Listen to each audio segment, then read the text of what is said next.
What's up, guys? Let's be real. Let's really discuss this today.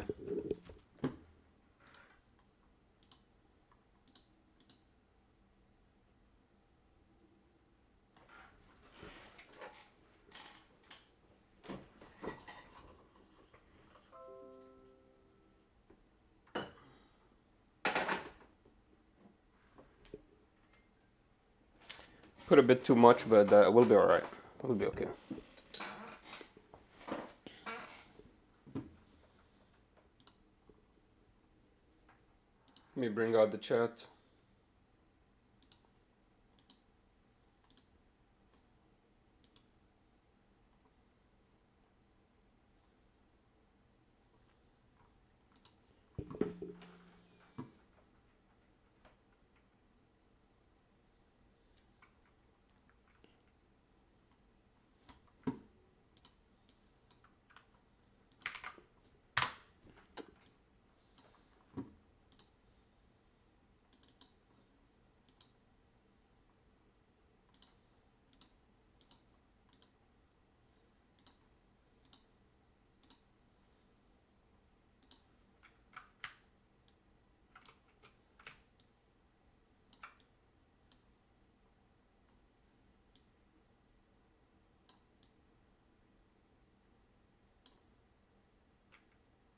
Yalla habibi.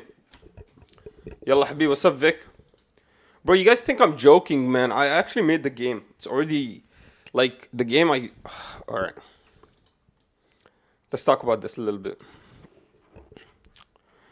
I need Google Drive or something. I need Google Drive. Honestly, the game is ready. We just need to make the players. And you guys think I'm joking about this. Look, I got everything here. You guys think I'm joking about this. So this is... Oh my god, no. We're not gonna play games today. You are not gonna get wet everywhere.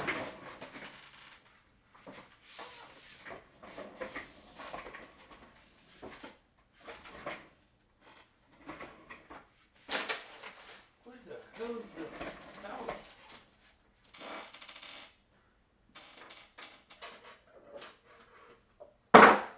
This place is the best, man.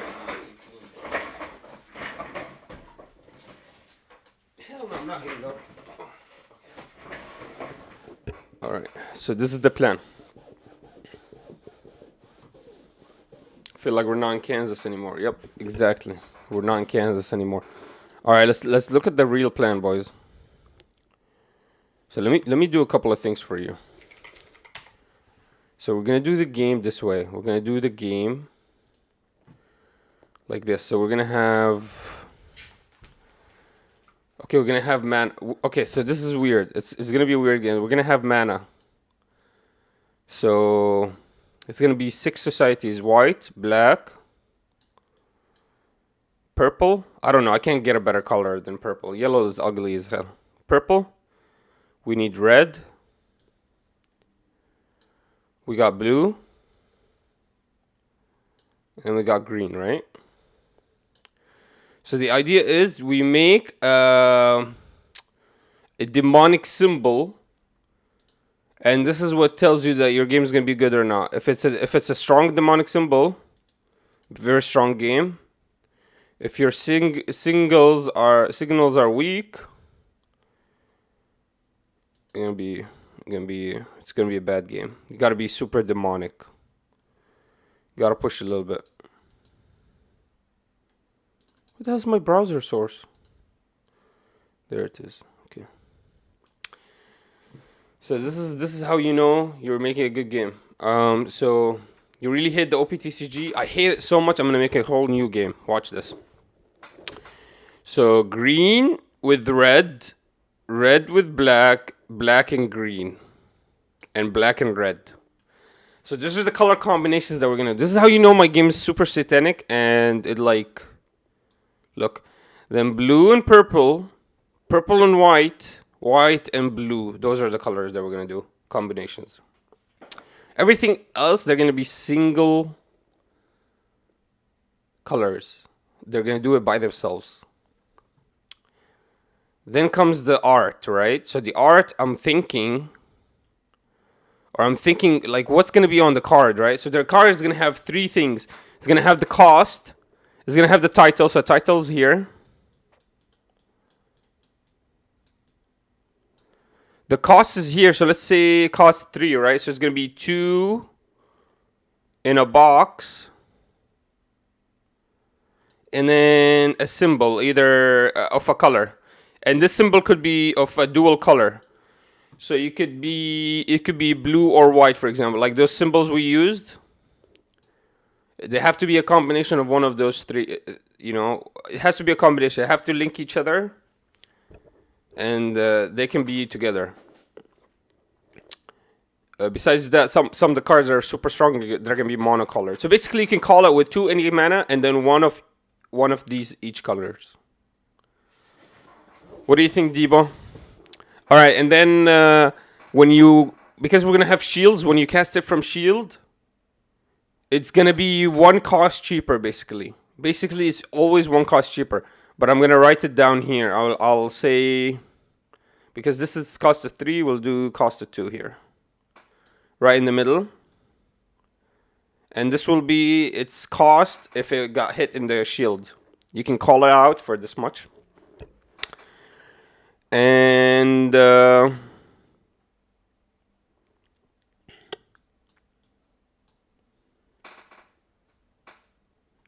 then we have the power symbol. So 3 soul will be about 4,000 power, 5,000 power.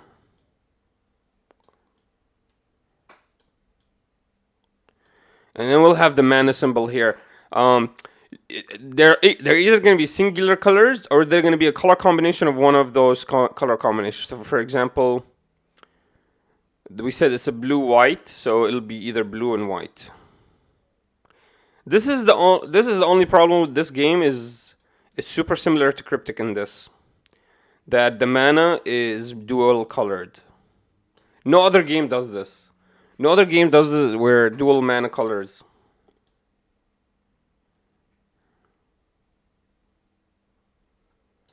Yo, what do you guys think?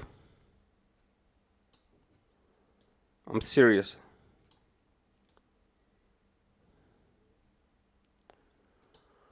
Yo, what the hell? Bro, are you kidding me? We just made a game. Super demonic with this. Or we could do just 5 colors. The problem is if we do 5 colors, Magic might hit us. The copyright.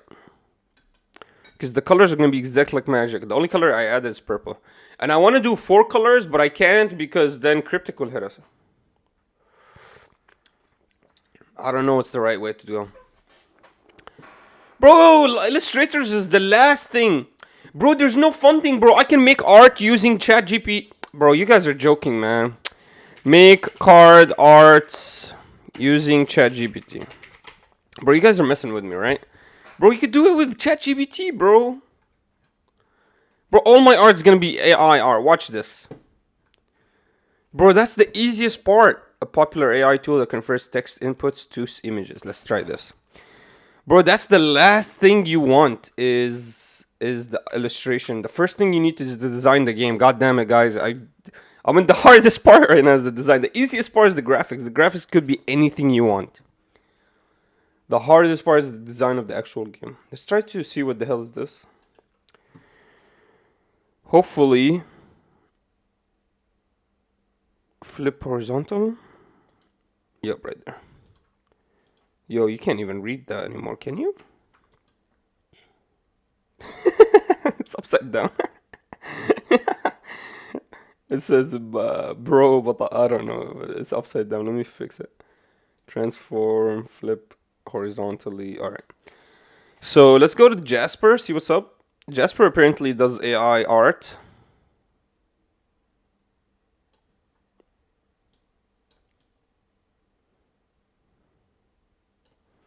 Man, the art is gonna be the last thing, man. I need to design the cards. This is what this is for. So we'll do cost, power, color, and yeah. To be honest, Art is important, but art is, man, the game is so good. Art is gonna be easy, bro. My only issue is, can I steal Cryptic's shit? Yeah, Vic. Can I just do 4 energies? Do I have to do 6? 6 energies, I guess, opens up more things. Man, I don't know, man. I don't know. Try Jasper.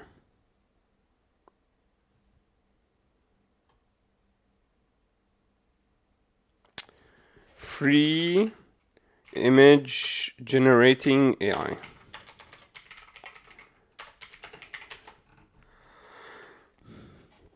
Plus, y'all are fucking lazy, man. I need a team. You know, Cryptic was made with fucking 6 dudes. They don't have copyright on game mechanics. Lol. Pokemon has all those kinds of energies. That's true. That's true. That's true. But this is basically like I'm stealing Cryptic. But I figured out Cryptic stole Kaijudo. All of Cryptic is exact like Kaijudo, from the placement of the shields. They just added one more shield to the placement of the mana. It's exactly like Kaijudo. They just dropped down the colors to 4. And then they added types like civilizations to symbolize each color. Instead of... so symbolization can be green, but doesn't have to singularly be green. Could be green-black, or could be green-blue, but still could be part of that civilization. You know what I mean? That's why what I was trying to do with that triangle. Man, we could do whatever, right? Nobody knows about Cryptic, man. We just get the best parts of Cryptic. Like, the energy systems in Cryptic is amazing. I think the power system in Duel Masters is insane. And I think Cryptic figured out the right amount of shields and draw early game, and the perfect mulligan. I like that mulligan. So we'll keep all of that. We will just add... You can attack engaged creatures. And we'll just add more colors. Yeah, we'll add more colors. So, yeah, we'll add a couple more colors. Yeah. So I like the purple and the red. How to generate AI. Open AI image generator. Okay. I want to make... Am I really doing this? For my card. For a card in my car trading card game called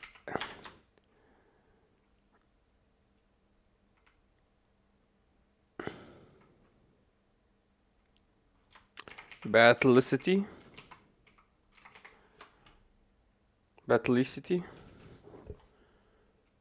What's my game called? I don't think you need any. I don't need any name right now. Let's see. I want to image. Wait, you actually write down? No way. Let me see. Yo, what the fuck? That's crazy, dude. But the images suck. Yo, honestly? Okay, there's potential here. Alright, there's potential. Okay. Wait, how the hell do you... This is not AI. This is not AI. This is just...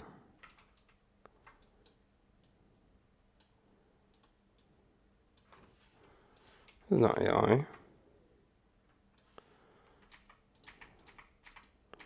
No, I need AI generating. AI images. Bro, get in on this with me, man. Vic, man, we're gonna make a lot of money. What is it, a Kickstarter? Wow, this is very similar to the art I want. Holy moly. What the hell? Yo, how the hell? What? Yo, I really like this art. Holy shit, I could do this. Bro, I could literally make a whole game of this art. Are you kidding me? That's the easiest part of the art. I don't even think we need a guy. Okay, okay, so so I have cards here. Let me try to figure out one card. Okay, so cards.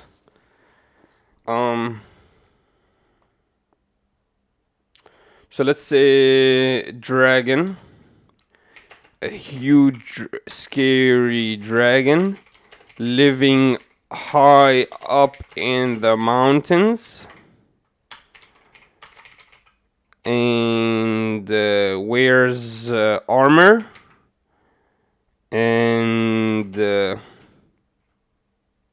breathes breathes fire. Uh, let's see, brew.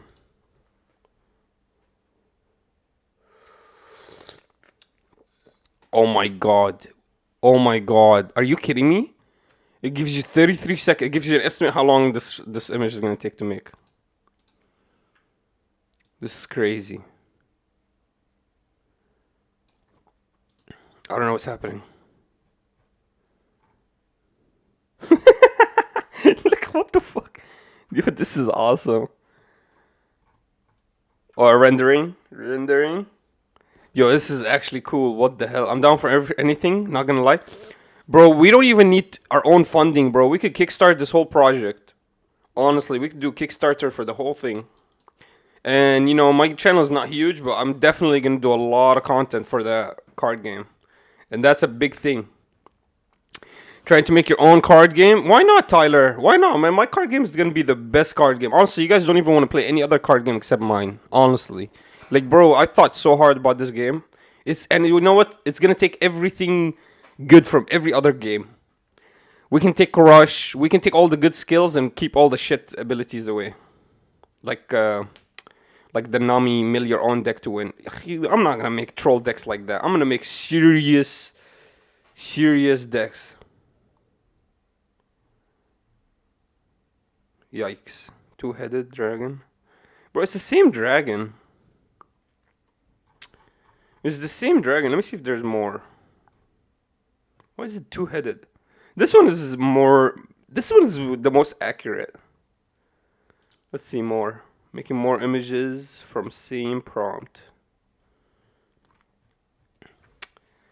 That's terrifying, dude. What the hell?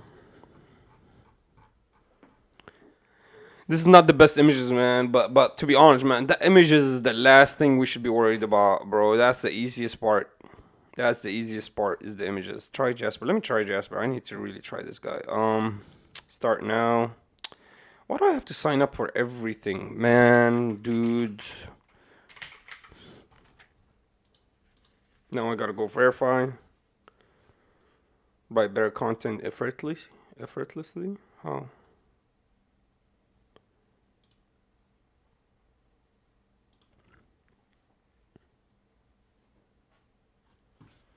Effortlessly. Should type in Game of Thrones style dragon. Yeah. Like I should make like kind of. I needed to write an anime style dragon. Okay, I'll figure that one out. I'll fix that one. Blogging, social posts, email, website content. Other. Bro, why do I have to pay, bro? I just want to try. Oh my god. Who the fuck is paying for shit like this, bro?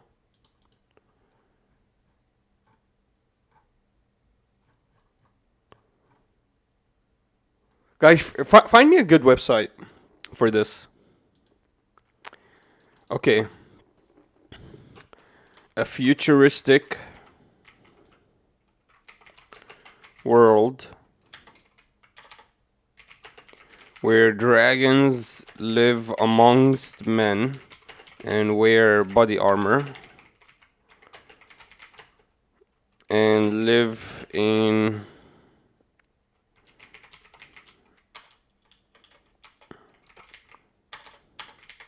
top of skyscrapers.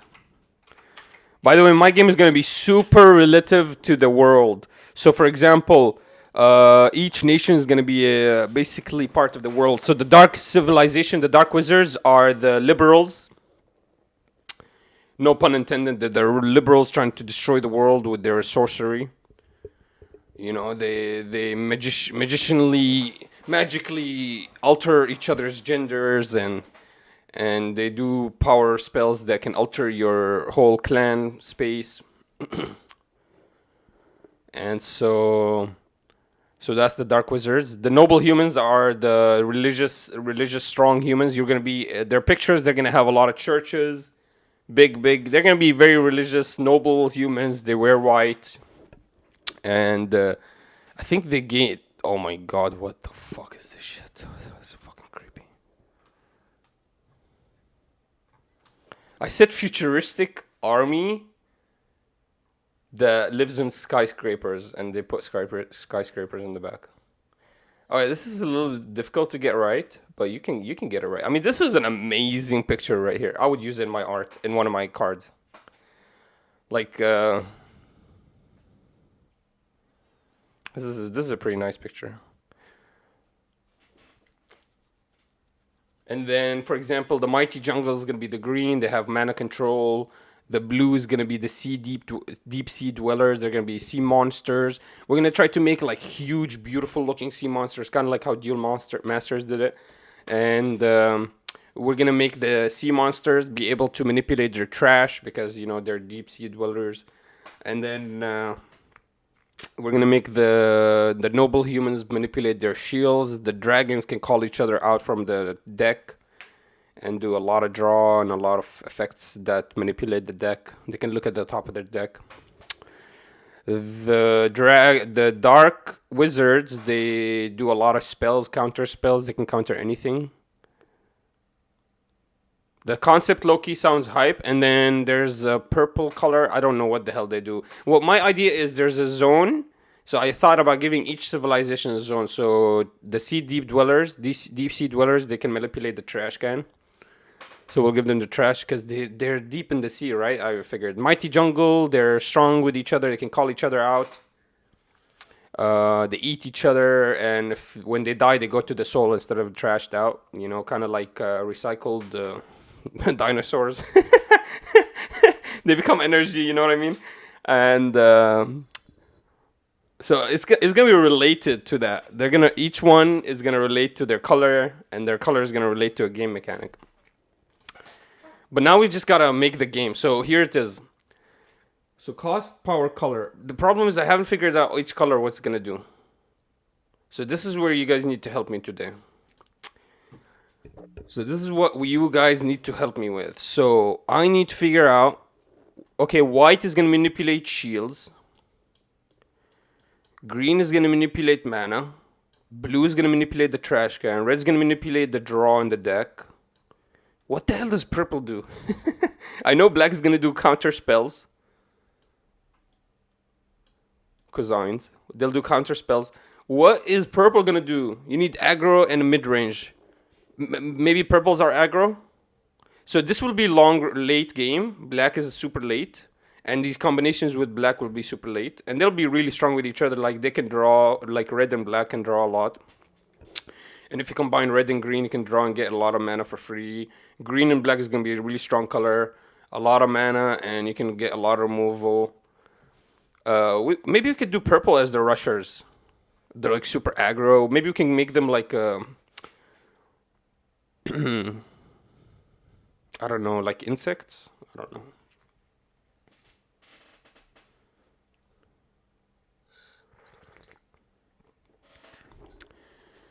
So, and then if you can manipulate shield, you can also manipulate your trash because you're with blue. But also they need draw. They need some kind of draw. We'll give P. P has to give them some kind of draw. P has to be like R.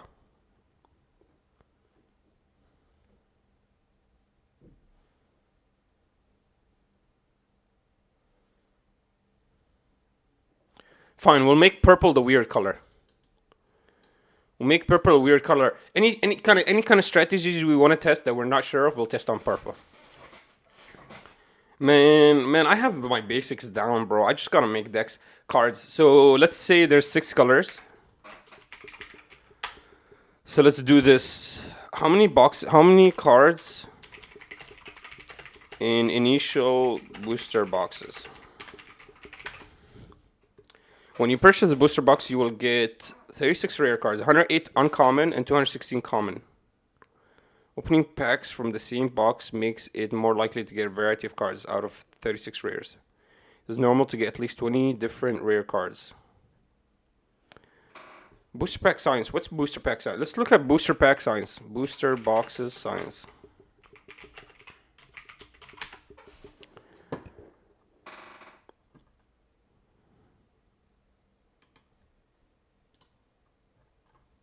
No. How to make the...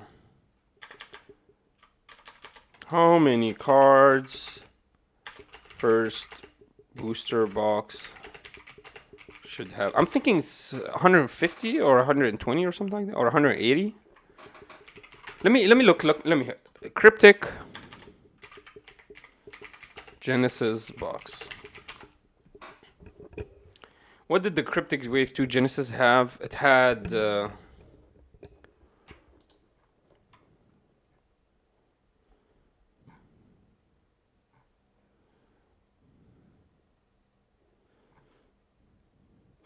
100% I can make a product that's not demonic that looks so much better than this.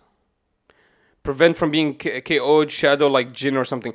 100% you're right, Tyler. Oh my god, I'm gonna add the word Jinn in my game too. That's how crazy. This is how we know that this is all magic.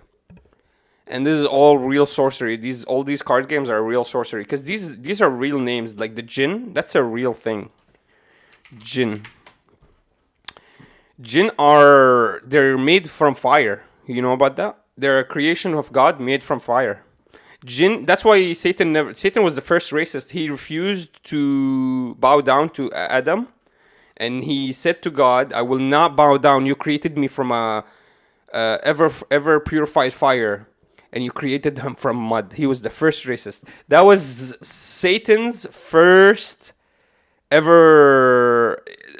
It turns out that Satan was the first racist, and it angered God so much he removed him from heaven. So don't be racist. Be careful. God hates that. The problem is Satan knew the strength of God, and he asked God, he's like, please leave me till the end of times and I will make them change themselves. I'll bring you the proof right now here. Quran scripture. This is what you guys don't know. This is why you always see Satan in your movies. You always see Satan in your games, and you don't know why. It's because Satan made a promise to God that he will make you guys leave God and make you change your shape, change the shape of your body, change the shape of humanity and the creation of God. And look what's happening now with all the trends. That's a promise from Satan. Promise from Satan. He said, I will make them change their humanity. Here, I'll show you. Quran scripture. Satan promise to God. That was God's promise. He said, I will make the sons of Adam lose heaven. He hated Adam so much because he thought he was the reason he got kicked out of heaven. So all of those, the jinns, the magicians, the incantations, these are all real sorcerous words. Like this is the words that real magicians use. وقال الشيطان لما قضي الأمر إن الله وعدكم وعد الحق ووعدتكم فأخلفتكم ما كان لي عليكم من سلطان إلا أن دعوتكم فاستجبتم لي فلا تلوموني ولوموا أنفسكم ما أنا بمصرخكم وما أنتم بمصرخي إني كفرت بما أشركتمون من قبل إن الظالمين لهم عذاب أليم. So this is Satan telling people, mankind, no, that's none of my business. You've disbelieved in your own God by yourself. So in the day of judgment, when they go to Satan, be like, Satan, we believed you. What happened? Please save us. They'd be like, no, that's none of my business. You guys disbelieved in your own God. That's not my... Look, and Satan will say when the matter will be concluded, indeed, Allah had promised you the promise of truth, and I promised you, but I betrayed you. So this is Satan talking to his people, the one that believed in him. But I had no authority over you except that I invited you and you responded to me. Invited you to what? To liberalism. So do not blame me, but blame yourselves. I cannot be called to your aid, nor can you be called to my aid. So even Satan can't get aid from us, right? Indeed, I deny your association of me. Look at that. Even Satan says, no, no, no, that's none of my business. You're worshiping. If you're worshiping me, I deny that. That's your problem. He even says himself. He says, I just called you and you answered my call. I couldn't believe you answered my call. You're that dumb. Even in front of you here, he says, I deny your association of me. And that's what Jesus is gonna say to the Christians too. He's gonna say, get away from me! You've all worshipped me. There's no way. He's gonna be very angry. That's why Jesus is coming back. Is because he's gonna deny that he was supposed to be worshipped. And before, indeed, for the wrongdoers is a painful punishment. Yikes! That's God's. That in the end, this indeed, for the wrongdoers is a powerful punishment. This is the God's statement. This has nothing to do with Satan. The statement before was Satan.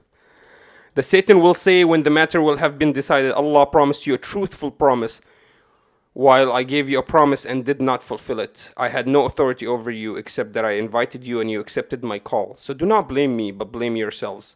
Neither I can come to your help, nor can you come and help me. I disown your association with me, Allah in the past. With Allah in the past. That means don't... even in the Quran, he says, I don't associate with anybody worshipping anybody except Allah. Even him, Satan himself, even believes in God still. Can you believe that? Even Satan himself still believes there's a Lord and God, and he's terrified of him. He won't mess around with him. There's many, many verses on Satan.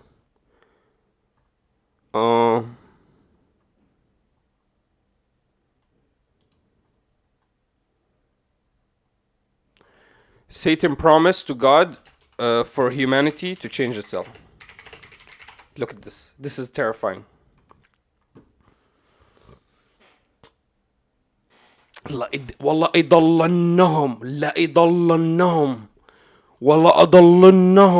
my God, this first word right here is terrifying.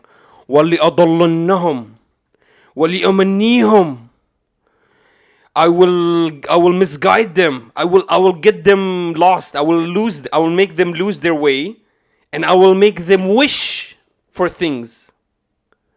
Wish for desire the sins. Wish for the sins. So here it says, I will mislead them. I will arouse in them sinful desires, and I will command them so they will slit the ears of cattle. This is the change of the. Have you ever heard of? Take your bunny ears for good luck. That's exactly anything superstition. If you think about it, anything superstition, that's satanic. When you cut the ears of cattle and you keep them with you, that's changing the creation of humanity of God. And for superstition, for good luck, right? That's satanic, 100%. Basically, that's a ritual for Satan. It could be that simple, just by, my ancestors, for good luck, they used to cut the frog's legs and keep them in a necklace. That's satanic. That's a satanic ritual. And you killed or took the frog's legs off for Satan. Like, that's how God sees it. So you're basically blasphemous. It's that easy. And they will slit the ears of cattle. Why would Satan say something like that? Why does he care about humans slitting the ears of camel? I will mislead them. I will arouse in them sinful desires, and I will command them so they will slit the ears of cattle. Why does Satan want us to slit the ears of cattle? Till you understand, he promised God he will make humans change God's creation. Then you understand it. I will command them so they will change the creation of Allah. That's it right there. And whoever takes Satan as an ally instead of Allah has certainly sustained a clear loss. And that final thing is God explaining. That final thing is God's explaining. But this, and I will mislead them and I will arouse them. This is a conversation that happened between God and Satan. Before God was going to remove Satan from, he was going to take him out. Satan asks God, because God's such a giving God, he asks him, can you leave me till the end of days? God says, okay. It's that easy for God. God doesn't. Even to Satan, he said, okay, if you ask for it, I'll give it to you. God just is a giver. God just is so giving. He gave even to Satan. He gave him his final wish. And then when Satan was like, oh, you're going to leave me to the last of the day? Wait, watch what I'm going to do. I'm going to make every single one of them lose hope. I'm going to make every single one of them hate you. I'm going to make every single one of them leave you. And that's the promise of Satan. So after he got what he wanted from God, he's like, oh, wow, you're going to give it to me? I'm going to make you regret it. Or at least he said, I'm going to make all the sons of Adam regret it. His real beef is with Adam. It's not with God. And I will mislead them. I will arouse in them some sinful desires, and I will command them so they will slit the ears of cattle, and I will command them so they will change the creation of Allah. So that's that all the trans. Good luck to everybody. Anyways, all that came from the word jinn that you showed me. So anyways, how many cards?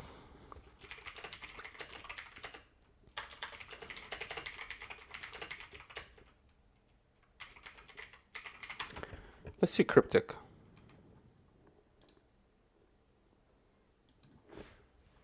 Cryptic made such a good game, but they made it such a shit way, bro. They had to be satanic.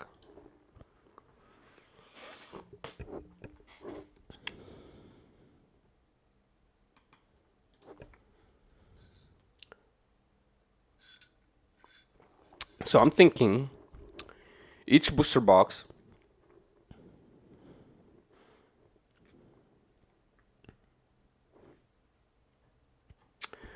man, I don't know. But what I know is they have about 180 cards for an initial box, right? Boxes can go up to 300. So let's say here 180 divided by 36. That's 5 new cards per card, per box, per pack. Yeah, this is a great number. Okay, so let's start with 180. So our box is going to have 180. So 180 divided by 6. No. That's 30. 30 cards. So each pack is going to have 30 cards. So each clan is going to have 30 cards. So let's plan to do that. Let's plan to support each card by 30. Each clan by 30. Let's go here. And we'll do 30.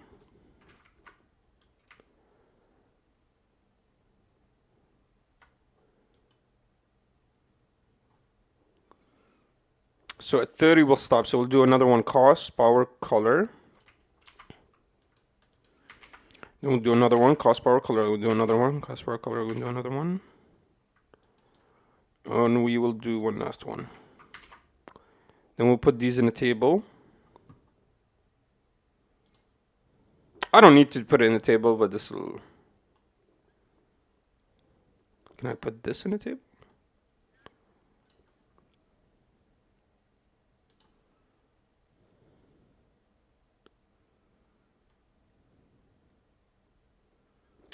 No, you can't really put it in a table. I don't need to put it in a table. I could just write down shit. Also got to make it with keeping in mind that the game will elevate further down the line as time progresses rather than just try to do everything in first set. Okay, yeah, that's true. So we're going to go easy here. We'll give each color their basic... we'll give each color their basic thing. We have red, we have green. Okay, I want colors that touch each other to be next to each other. So let me see. So red with green and red with black. Okay.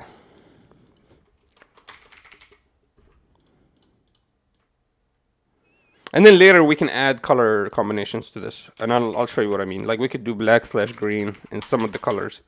In some of the cards.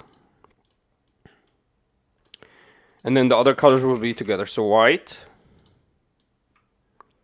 And this will make it a little easier for me to kind of look at the 3 colors that correspond with each other and make something strong. And this will be purple. I don't know. I think we'll make purple the rushers. I don't know what purple is going to be. What's a game mechanic that I didn't think about? I thought about drawing from the deck. I thought about manipulating shields. I thought about countering spells. Thought about trash control and mana control. What else am I thinking? What else? Is it just creatures control? So purple just gains power with having more creatures on the field. And then the final color is blue.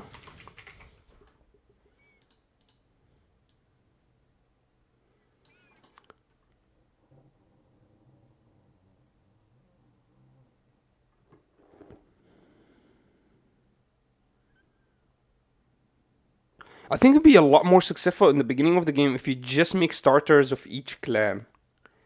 Holy shit. Okay, Tyler, let's start with starters. That's a good idea. Yeah, allow for new people the decision to be scared away from the possibility of being too complex or anything. Yeah. Wow. Vic, we'll expand on that. We'll look into color purple. But for now, let's focus on the strongness of the colors. So we said red is going to control the shield or the draw. We said red controls the deck, so they can call each other out.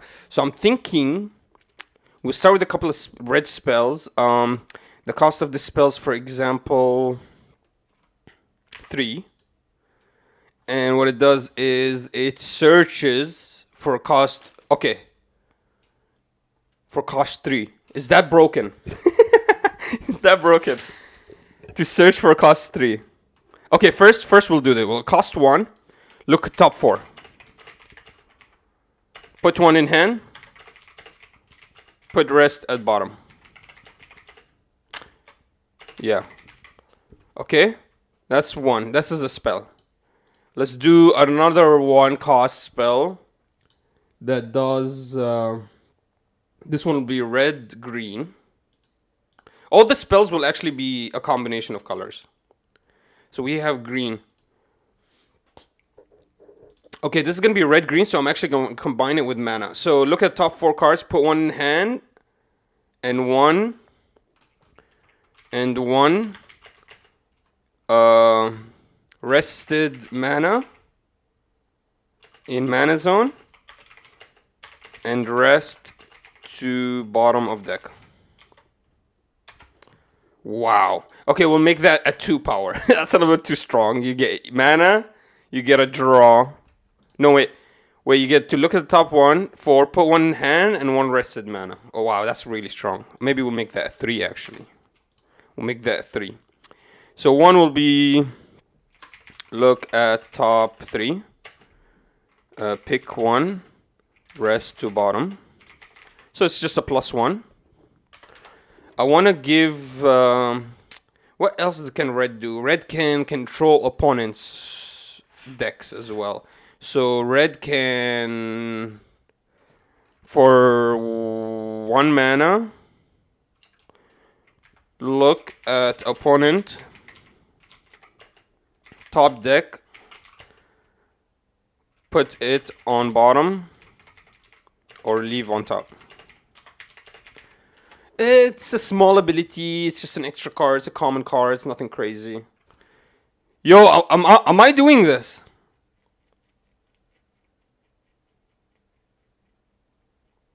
Bro, for real? Vic, are you serious? Is this serious?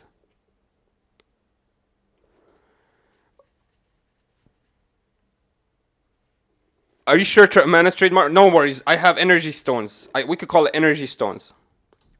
100%, that's fine. We can call it energy, or we're gonna call it the stone zone. Let's go, baby. You call it the stone zone.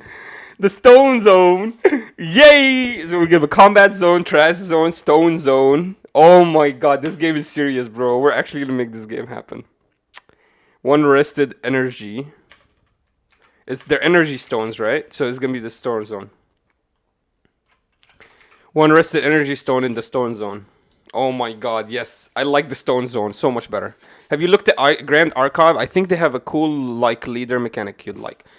Actually there's a Grand Archive like get together happening tonight. I might be there, honestly. I might go check it out. I'm gonna watch a video on Grand Archive, I don't know. So you guys like this stuff? Oh my god, it's actually a lot of fun to build card games. What the fuck? This is actually a lot of fun. Yo, are you kidding me? Once we get this list filled, we just do a couple more colors, and then I can start making cards like with paper. Oh my god, I'm excited. What else can red do? Red can return cards into the bottom of the deck. Yup, absolutely. That's the strength of red. Red has full control of the deck and the field sometimes. So for 5 mana, we'll make one that's a little bit powerful. Return creature cost 2 energy stone or less to bot of deck. Bottom of deck is basically it's gone. I mean, it's removed from play. And he can manipulate it with the trash can. What about Philosopher's Stones? What does that do? Philosopher's Stones? Yeah, I think that's what we're gonna use, like, the idea behind the Philosopher's Stone, like how they shine. Yeah, and we're gonna give each nation, like, their own energy stone. I like the word energy stone, because then you can say that each civilization uses their own energy supplies, and that's why each one has a different color. And then some civilizations were able to it's kind of like oil. If you know oil rigs, Tyler, oil rigs, you have to create your own oil refinery for that certain oil.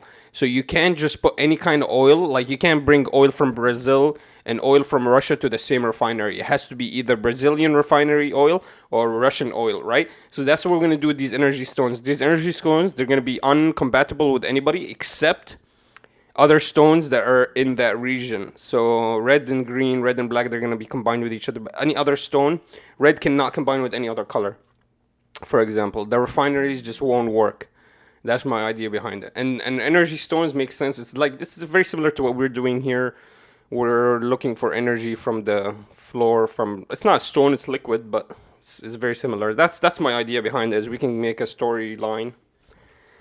Yeah, okay, but for 3 mana, you can return a creature, 2 energy stone or less to the bottom of deck, and then we can do that for 5. For 6, any creature. Return any creature. So yeah, red is going to be very strong. But 6 is a lot. I mean, you lose a turn. But yeah, you absolutely counter the opponent. But 6 is a lot, man. You lose a turn. Like, that's a lot. Maybe we'll make that strictly to red. No, we'll make that red and black. Black loves to remove. Yeah. Anything strong removal, we'll make that with black. So each one will have different abilities, absolutely. So, for example, red focuses on deck manipulation. But when I'm thinking about spells, I'm thinking red and green, because all the spells are going to be a combination of colors. They're not going to be a singular color. So I'm thinking about red and green. So, for example, for here, I would do a spell that controls opponent's mana. For example, maybe for green, we could do for 2, abolish target mana. This would be a green-black or stone. This would be a green-black ability because it's control. It's super hard control. And it has something to do with mana. So hard control is black, and mana is green. So we'll call it green-black. You get me? That's how I'm thinking about creating these effects. Now, they won't have different abilities, but the idea is these colors, they cannot mix up with each other. Except specific colors. So green and black, green and red, red and black, but red and white will never mix. Black and white will never mix. So kind of making alliances between 3 civilizations, and it's going to be like a mini alliance between civilizations. Also, all the civilizations want to eat each other, but at some points they have to help each other first to get the first kill, right? So now they created 2 teams, 3-3. Man, this is not bad at all, bro. It's actually a lot of fun to do this. To kind of build a game. What else does red have? Red has a lot of control. What else do I want to control? Red can call units and draw and trash from the deck. So red has an ability for 2,000 power. Draw 1 card and return 1 card to bottom of deck. And then we'll give red an ability where we let him look at the bottom of the deck.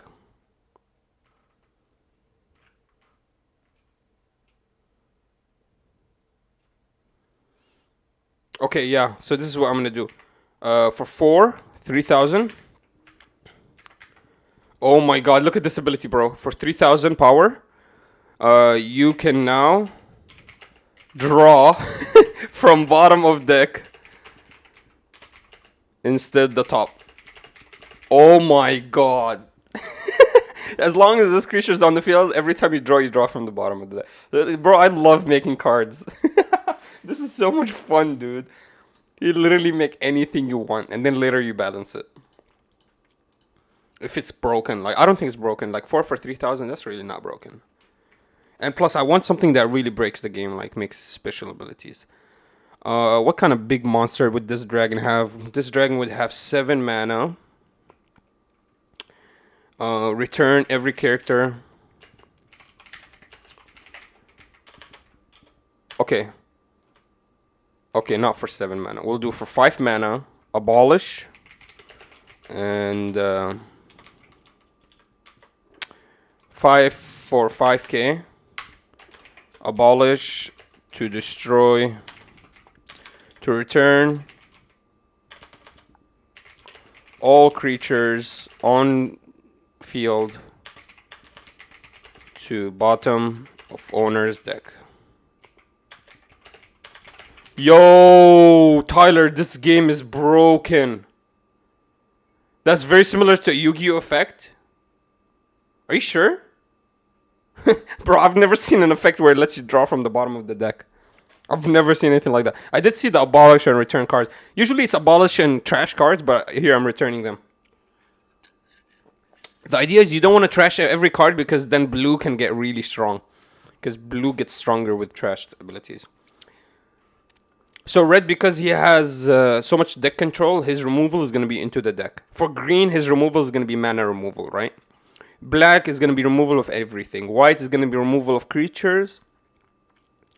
Purple is going to be removal of bigger creatures because they're going to be super aggressive, super fast.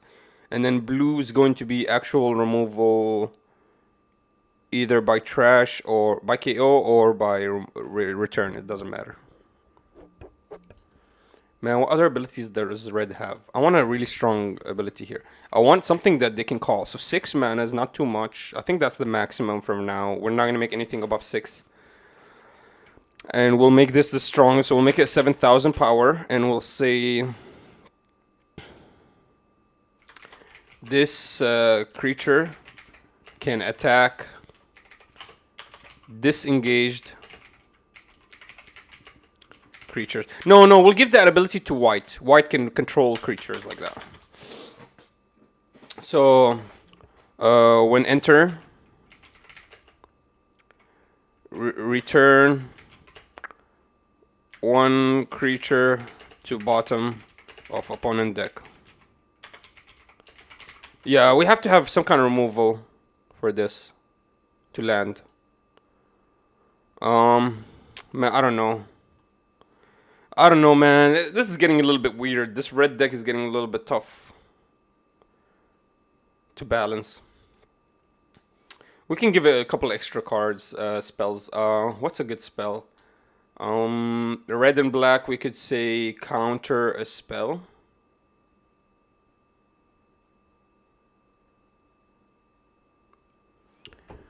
Yeah, we'll say for 2, red and black. Counter target spell. And then for 3, counter target spell or creature. Draw 1.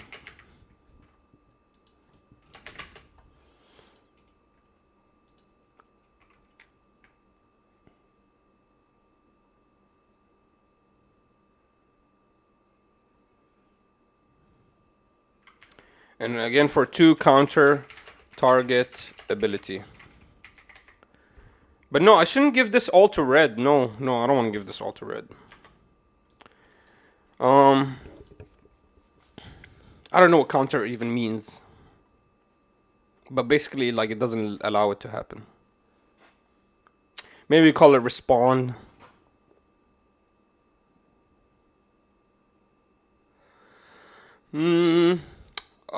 Red, you control the deck. Okay, if I control the deck, I want a little bit of consistency, right? So we'll do 2 mana. Look at top 5.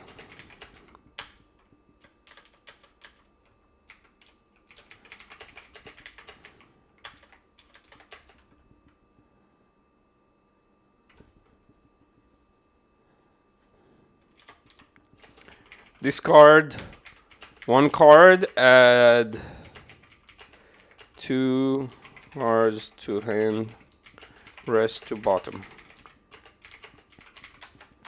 So look at the top 5 cards, discard 1 card, and add 2 cards. That's really strong. How is he gonna win? How is red gonna win games? If black, every time he calls a creature out, kills him.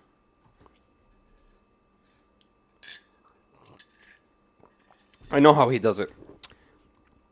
Whenever he lands creatures, he needs to draw. So let's give him a 4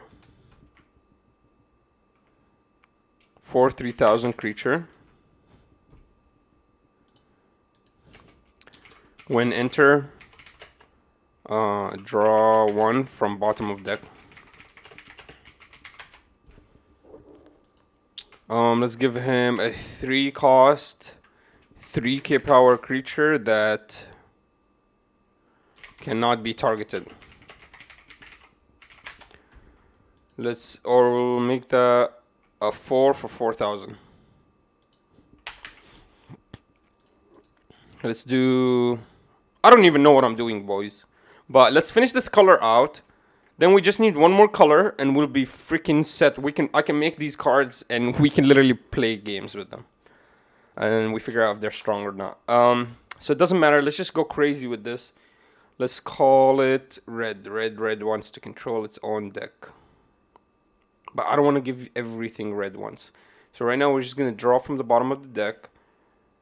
You know, a little bit more deck control. Look at the top of the deck. A lot more information than any other deck, any other color can have about the deck. And what else? We need removal because it has black in the color. We need to gain mana and we need removal. So let's play a 3 2000 power character. Add 1 card, 1 creature from trash to mana to stone zone, rest it. Bro, the stone zone, I love that.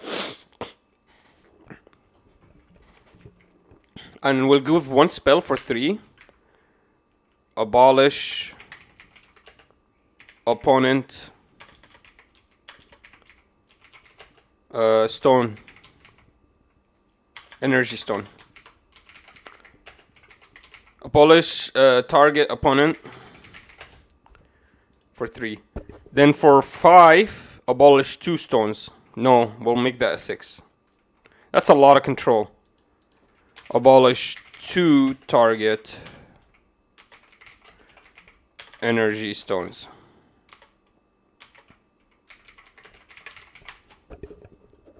Bro, that sets up our opponent behind hard. That's 6 cost. If you're going against a rush deck and you're red, oh my god, the control you have. But this is red-green. This is red-green too. God, I fucking love making cards. This is so much fun. This is crazy fun, bro. I could do this for hours. Oh my god. I swear I could do this for hours. It's so easy for me to keep coming up with cool abilities. And then you just balance it out with the cost and the power. Literally, that's all the 2 stats I really care about. So we can actually make a really fun, like, super engaging game, man. With insane abilities. Nobody has to worry about the dawn and all that bullshit. Every card in your hand can be a mana. Or an energy stone. Ugh, I love this. Let's keep going. Let's finish this this whole setup. Because even if we don't use these cards in red, we can use them in other colors. So let's finish it up. What other color? What other stuff do I need in red? Mm.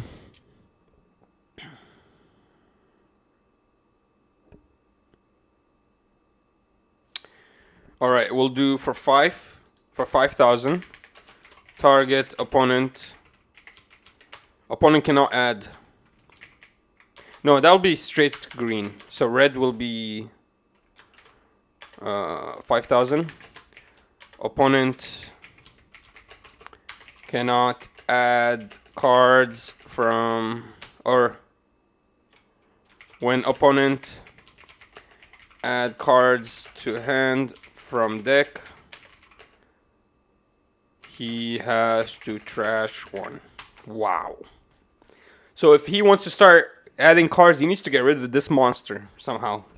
Bro, this red is fucking insane control because it controls the opponent's deck so strong.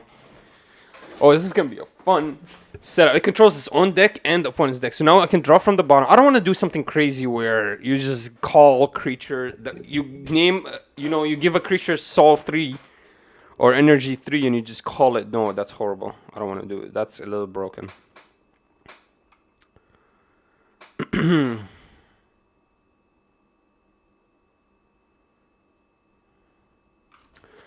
Okay, we'll do this. 6,000.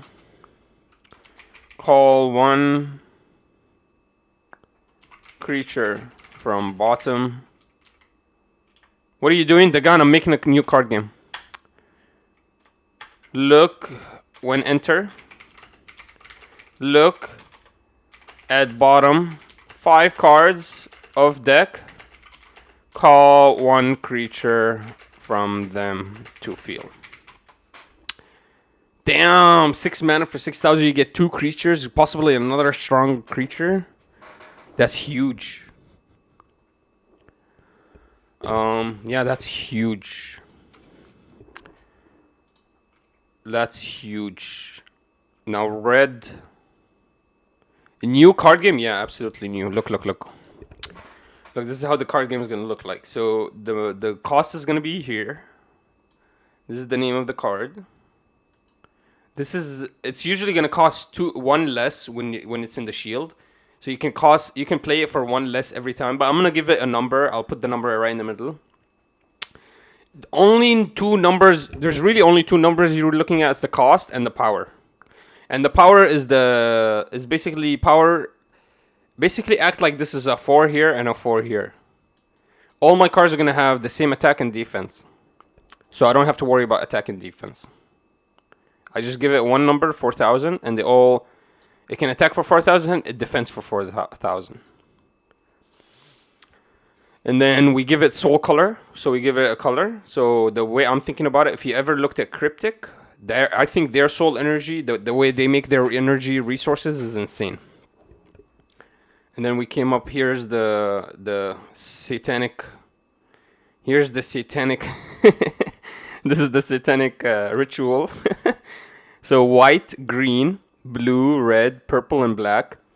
Black is going to have control of spells. White's going to have control of shields. Green's going to have control of mana. Blue is going to have control of trash. Red's going to have control of the deck. And purple, we still haven't figured it out. We're going to make it maybe aggro, super aggressive. Maybe we'll make it a color where we can test out new things. It will have booster boxes. Yeah, but we're still very early. This is my 3rd day working on this game. Finally figured out the energy system. So we're going to have 6 energies. We're going to call them energy stones. And we're going to call it the stone zone. The stone zone is your mana zone.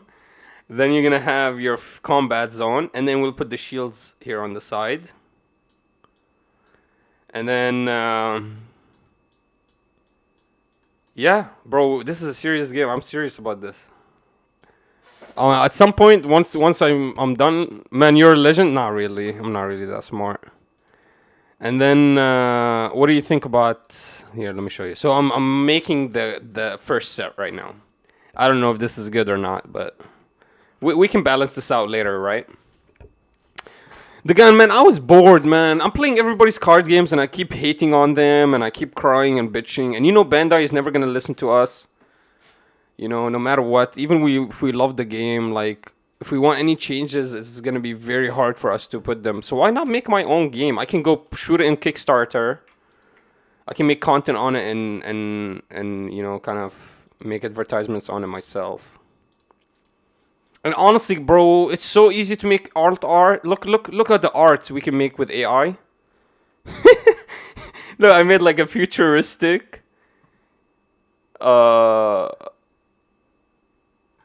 like there's some cool arts we could do. Honestly, we could do something cool. Describe anything. System experiencing high load. Check back in 10 minutes. Yikes.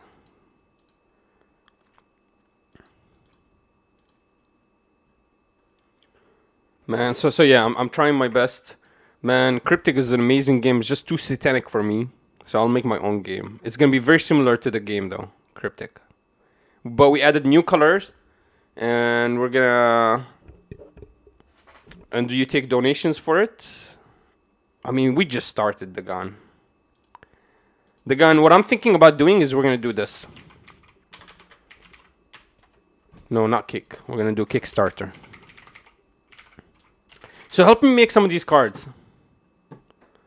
So I'm thinking maybe we go to Kickstarter. Once we have the first set ready, we have every single card tested, and we have arts, we will go here. Damn, $7 billion? Yo, my God. Yeah, we go to games, and we'll just launch our game. Look, everybody's launching some weird stuff. Bro, my game is going to be 1 million times better. Look, this dumb game made $206,000. Hell nah, man. All it is a video.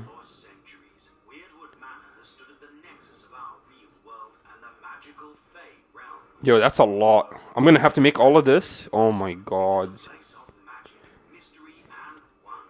Bro, this is a lot of information.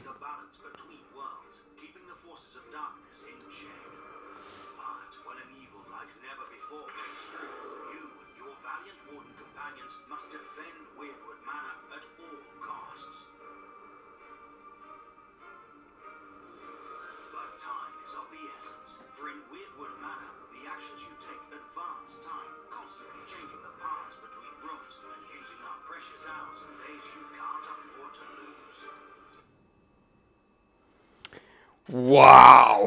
What the fuck? This is a cool game, actually. Holy shit. Yo, you think my game can be this cool? There's no way. That shit was so cool, actually. What? Wow. Rune Fencer. $55,000. Bro, come on. $55,000 on this? Oh my God.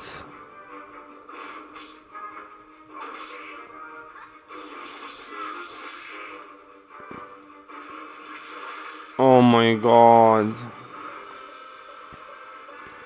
$55,000 for this? I mean, I guess it's not bad.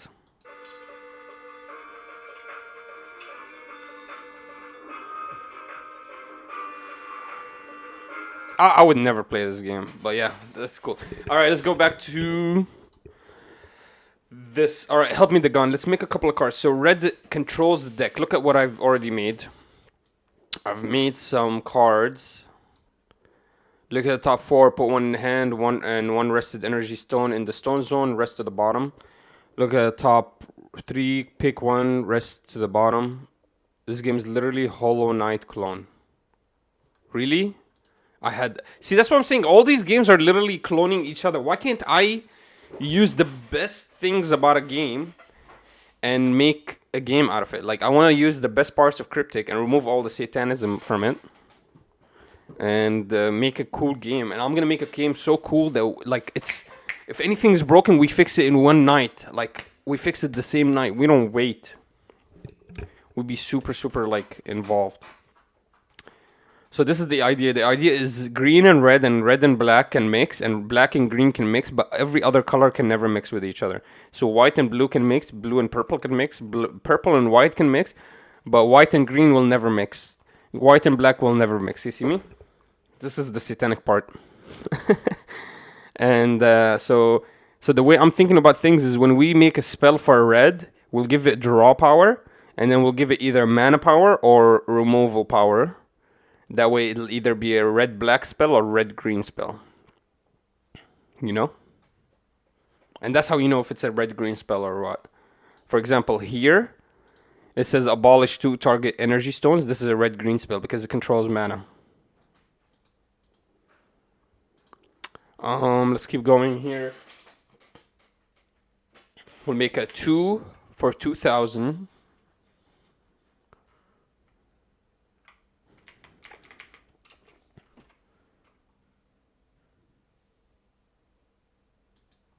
Okay, white is going to... No, not white. It's purple. Purple is going to be able to control opponents. When attack, engage, target, creature. Okay. So purple is going to be the creatures that don't ever get blocked. I'm already thinking about them while I'm writing this. And then we'll do another 1,000. This creature, we'll call it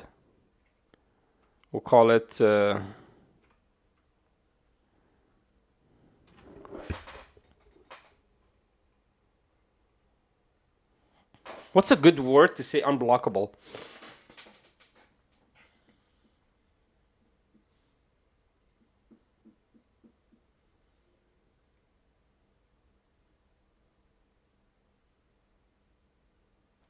What's a good word to use unblockable? What's a synonym for unblockable? We'll just say unblockable for now.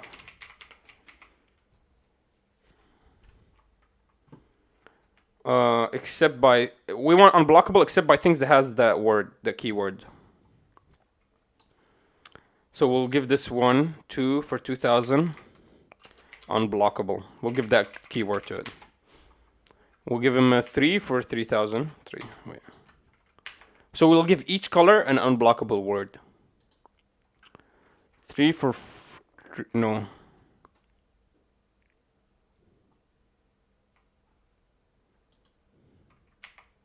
4 for 4,000, unblockable. And discover 1. Discover 1 means draw and trash. We'll do a card that forces the enemy to choose to either discard all of their cards or not attack for a few turns. Wow. I'm actually going to add that. So what kind of... I think that's best in black, right? Let's give it a 6 mana. Opponent. Discards... Let's call it 3 cards. I mean, whole hand's kind of broken. Discards 3 cards. Or loses their turn. Their next turn. Oh my god. Yo, that's crazy. Yo, that's a little broken though. But makes sense, black would have it. Black is super hardcore control. Yo, that's fucking insane. I love that idea, dude. That's a genius idea. The gun keep giving me good ideas. Let's keep going.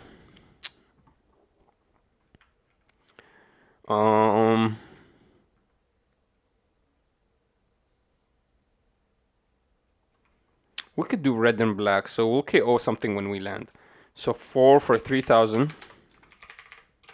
KO 1 cost 3 or less. 2 for 2,000. Draw. Discover 1. Will it be similar to One Piece? Are these cards in the lifeline? Are there cards in the lifeline? Yeah, there's going to be 6 shields. There's going to be 6 shields. So shields are going to be your protector.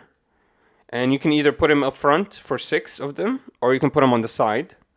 But yeah, each shield, like I said, will have a trigger number. So basically each shield is cheaper to activate. If you hit it in the shield, it's cheaper to activate by 1. So let's say this is a 3 cost. It costs 2 and then 1 energy stone, 1 black or white energy stone. If you hit it in the shield and you break it, you can play it for 2. Any energy stone. So if it hits in the shield and it breaks, if it's a 3 cost, it's gonna cost 2. It gets cheaper by 1 in the shields, and you can use any color to play it. It doesn't have to be you don't have to follow this cost. You follow this cost. So basically, you are gonna be every time you get attacked, there's potentially get cards on the field. You get me? It's gonna be an interesting game. You don't just automatically lose if the opponent's stronger than you. Even if the opponent has a full field against you, every time he attacks you, he's adding cards to his thing, to your field. And then you can block with any card that's not engaged. And opponent can also attack engaged cards. So if you're sideways, the opponent can attack into you. If you're standing up straight, you can block. It's the best things about Duel Masters and the best things about Magic the Gathering all in one. It's the best of all of everything. Basically, like I want to make the right game. It's super easy, nothing crazy. It's literally just shields, field, and zone, stone zone, your deck, and your trash. That's it. Nothing crazy, super easy. Just cost and power. Discover 1. If you have 2 more dragons, draw 1, then discover 1. So discover 1 is like probe 1. It's like draw and trash.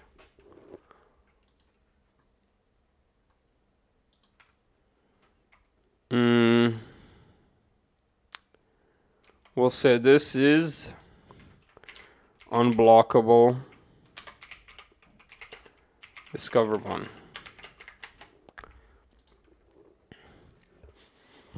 If the card is a little bit weak, I'll just give it discover 1. Like when it lands, it lets you draw.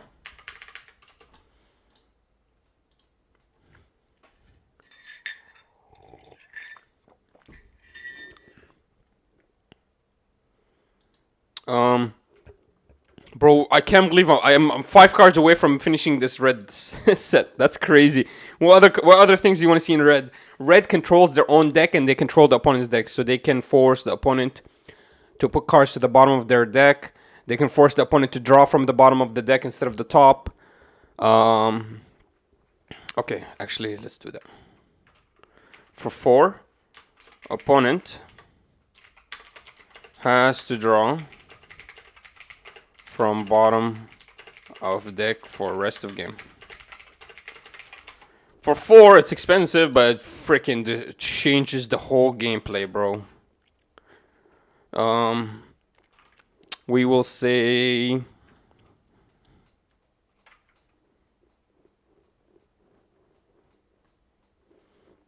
bro, I'm so happy with this. I can't believe this that you guys are liking this game. I thought it was a joke. I thought I was joking around. It took me some time to figure out this system, but I thought no one is gonna like it. I don't know why you guys like this stuff.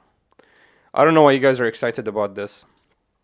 I don't know why the gun called me a legend. It's nothing crazy. It's just 30 cards. All right, let's figure it out. Couple more things.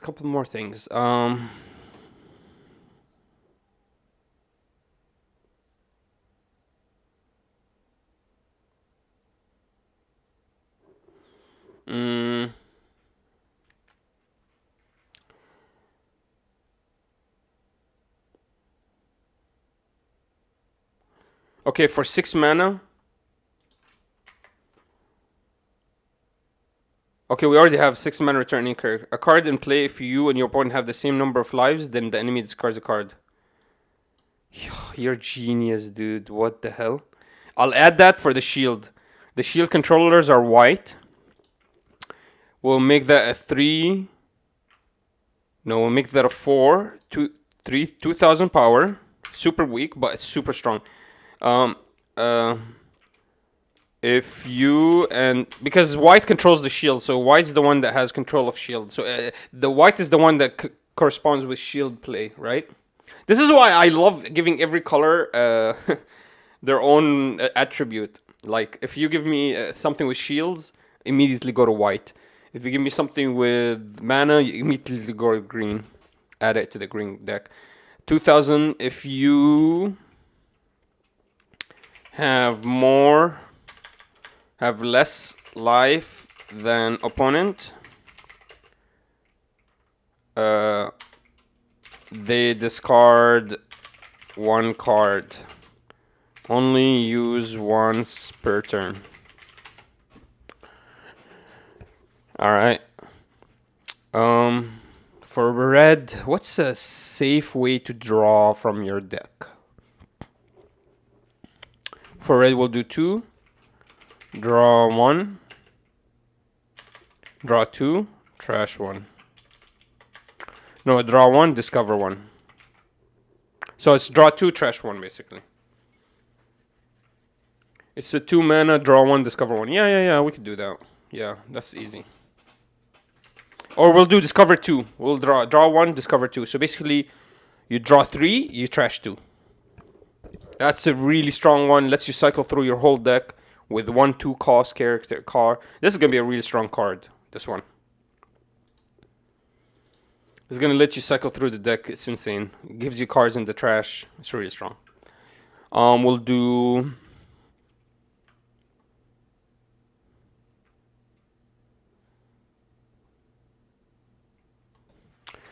We'll do a 5,000.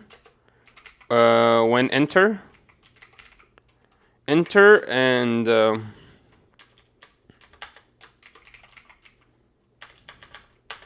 when placed, return target creature cost 4 or less to hand. We'll do this to hand. It's kind of broken if I put it to the bottom of the deck, because you get a big 5,000 guy and you just trash a card. Let's put it to hand. I think that's a bit more thing. Then we'll do a 5,000. A 6,000. When placed,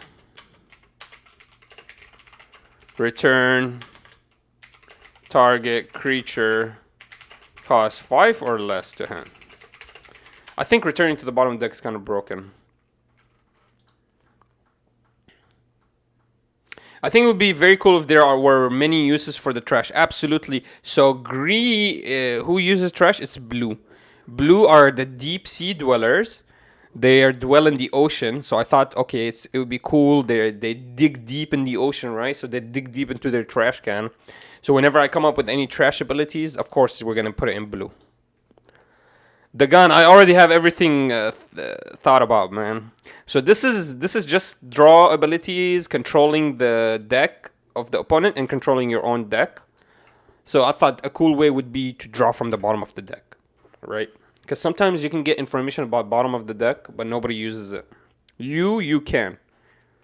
Especially since the mulligan, you put the cards at the bottom of the deck, so you'll be fine. You'll be able to know exactly what's at the bottom of your deck at the beginning of the game.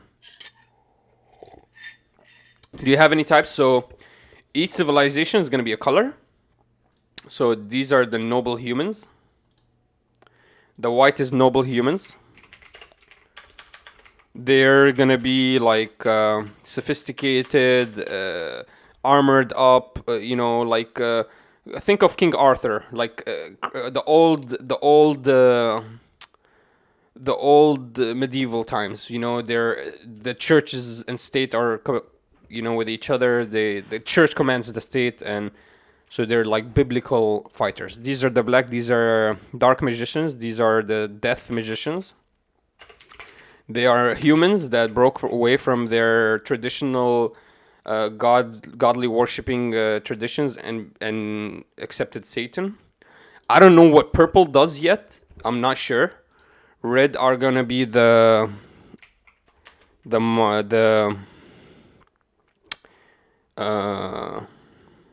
what did I call them? I said red's going to be ancient dragons. The ancient dragons, they live up in the mountains. Blue is going to be the deep sea dwellers. Deep dwellers. Dweller means he lives there.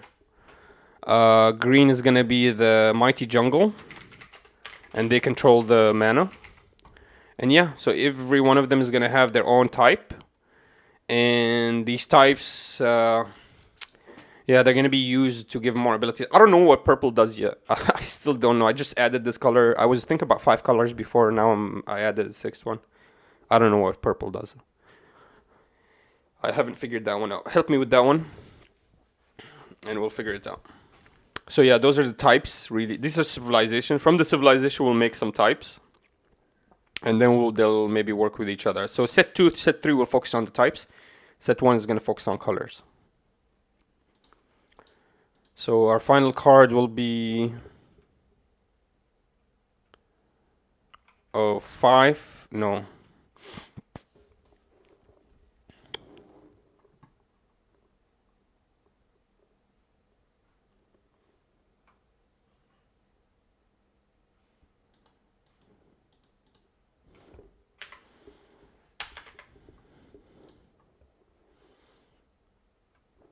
Yeah, I'm thinking purple will be like a version that we can test new things in. Maybe purple can start with they get stronger with more creatures, or they control opponent creatures, so when they attack, they engage the opponent's creatures, and they have more control over the field. I'm thinking when we give them control over the field, because I didn't give anybody control over creatures. I gave them a control over the deck, shield, mana zone, trash zone, and removal, but I never give anyone like super control of whenever you attack, you control. Like kind of like green, where you rest opponent creatures. So I think that's what purple is gonna do. So you like this idea, Dagon? Look, red is almost complete. We need one more color. We need one more card. Sorry. We'll do a 2 for 2,000, and we'll call this draw 1 card from bottom of deck.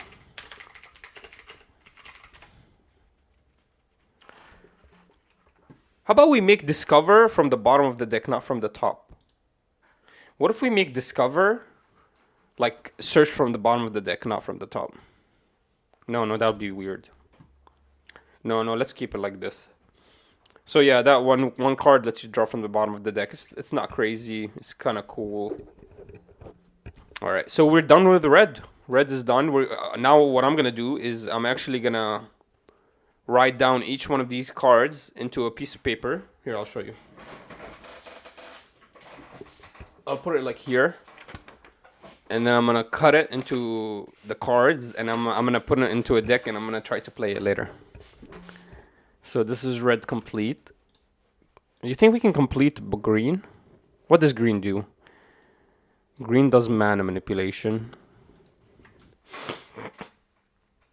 Mana manipulation. Interesting. I'm not sure. Here, we'll take a break from this. Let's do something else. What other things you guys been doing? Let's watch the Carta Magica finals.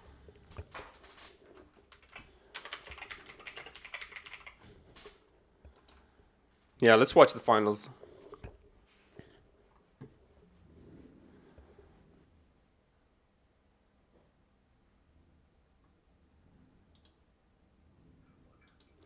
Wait, we already watched this, so which one? It's that Tag Gaming. Tag Gaming. This game has blockers. Every card can block, except if it was engaged. What do you think about that ability? And this game is different than any other game where you can attack engaged creatures. So you don't have to wait for them. You can actually attack them. You don't have to only attack the shields. You can attack the cards, the creatures if they're engaged sideways.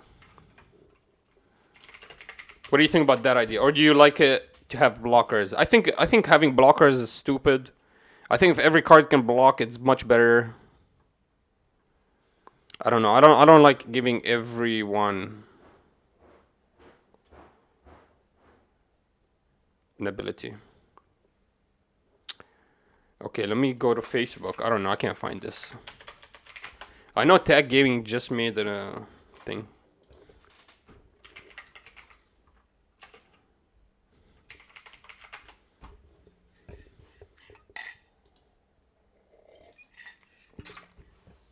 But can you attack active characters? I'm thinking purple will have that ability. Because purple has so much control of the field and they have so much control of creatures, they will have a card that when it lands, your creatures can attack active creatures, or maybe that card itself can attack active creatures. Yes, we will do that, but it won't be the norm. It will be an ability that activates that, but it's not the norm. That's not the norm. So yeah, but purple, I'm thinking, will be able to attack. Okay, so looks like this is it. Looks like this is it, guys.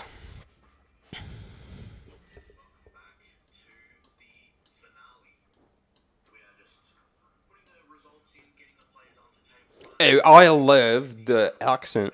Counters? What do you mean counters? What do you mean counters? Like you block? No blocking. Once the card's on the field, that's it. If you attack with it, there's potential dies. There's summoning sickness, so the opponent can't just call things and attack with you immediately. But yeah, be ready. If you attack with it, it will die. There's potential. It's open for attacks. Yep, you have to be careful of that. Yeah, no counters. No, no, no. Your hand's gonna stay for mana and playing cards. There's no time for counters. No, no, no. We can't dump your hand down for 1k counter. That's bullshit. We need you to play a strong game. No, no, we won't do counters. If any counters, like we counter spells, like this spell, if you use 2 mana, you can counter creatures being placed. Like if I'm calling a 6-cost creature, and you have a card for its 3 mana, it says counter target creature.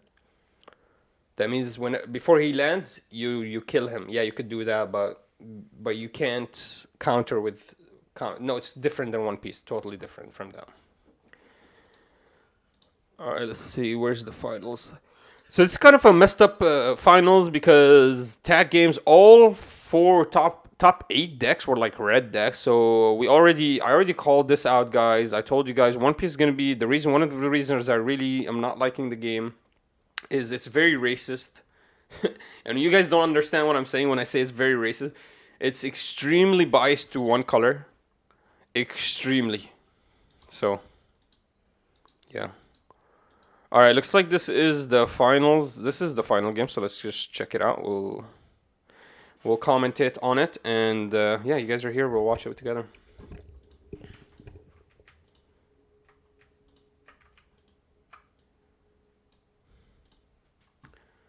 All right.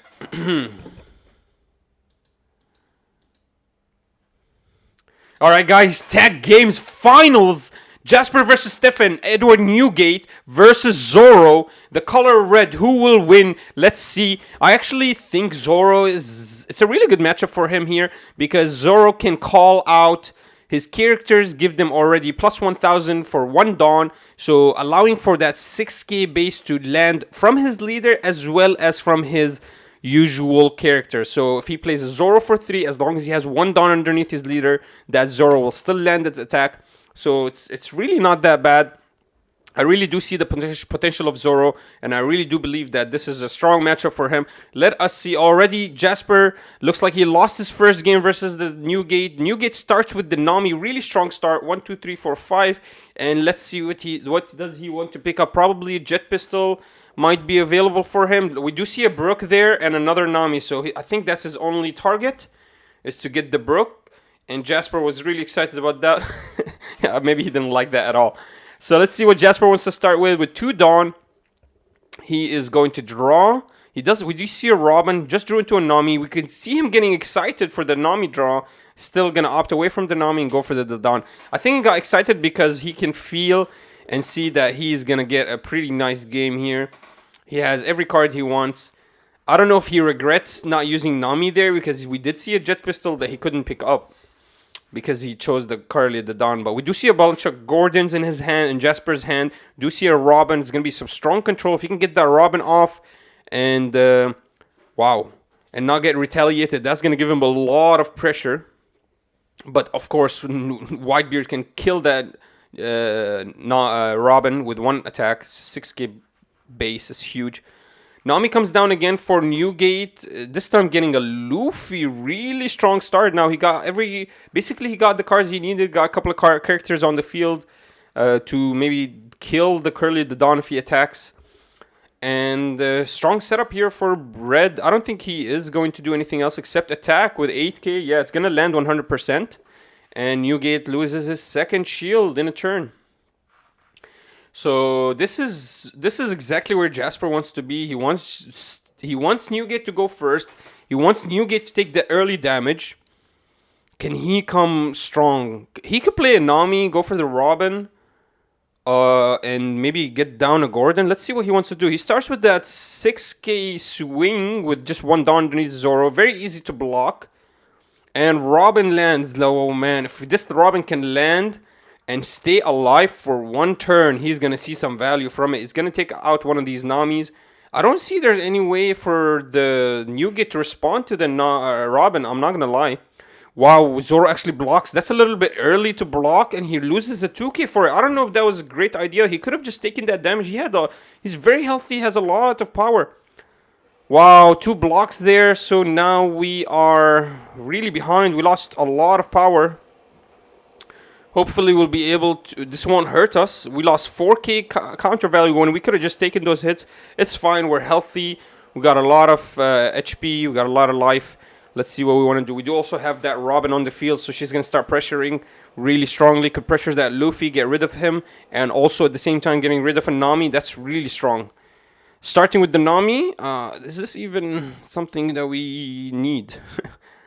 I don't know. I guess we could get extra cards. I don't know if this is the... I mean, it's always the right time to develop your game. Now, let's see here. Does Robin just attack? I think Robin attacks here. Oh, he could also Gordon the Luffy. And making the Robin attack much simpler, much easier to land. Let's see what he wants to do. Zoro could just also land. Oh yeah, Gordon does activate, reducing the Luffy to 4k now. Actually, that reduced the Luffy by 3k, so he's at 3k now. Curly done one attack. Auto lands, I think. Is he going to block for the Luffy? Wow, he's actually going to block. He actually blocks for that Luffy. I don't know. I think that's not the best thing you want to do here.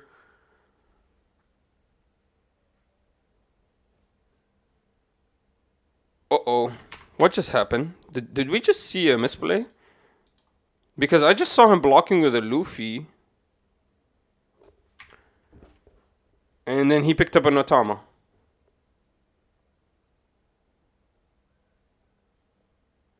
That's true. It's a 4K. It's a 4K. Damn. So Stephen, by mistake... Okay, I get what happened. He thought it was a 3K, but it's actually a 4K because Zoro has the 1K extra. So it's he needed a 2k to block it, so that 1k wasn't enough. So instead of... She showed the Otama, and then decided to take that Otama back and put 2 cards down. So that's actually really bad, because Stephen showed his whole hand to Jasper, basically. Let's see if Jasper can take advantage of this. Definitely wants to get rid of that Luffy. It's really easy for him to get rid of it. He just needs that one extra Dawn. Looks like he doesn't want to add that extra Dawn to the Robin. Maybe he doesn't even want to attack with the Robin. He just wants to get another Robin on the field. Keep it safe. Yep, looks like that's, I think, the strategy here. We're not even going to attack with the Robin. We're just going to get another Robin on the field. Oh, yeah, we are going to attack with the Robin, I guess. Okay. So that's going to land for 6k. Too bad, because we're not going to be able to pick up anything. That Robin is basically going to die next turn. Still, the Zoro is able to get a couple of characters down. Wow, this is getting a little bit scary. Newgate is getting low on health. I think he's on 2 life now. And Zoro has a full field. All Newgate has is... Wow.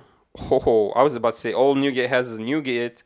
But he just landed an ace with Rush. Zeroing out the Robin. Making her 1k, allowing the Nami to land. Edward Newgate lands easy. And Ace lands easy. Now we take that last life. And we move on. Let's see, Zoro can come back here really strong. I don't know if Zoro wants to actually target the opponent's characters. Or just wants to go for that one last life. Or is there 2 life? No, it looks like there's 2 life still. There's still 2 life. So Gordon attacks the Nami.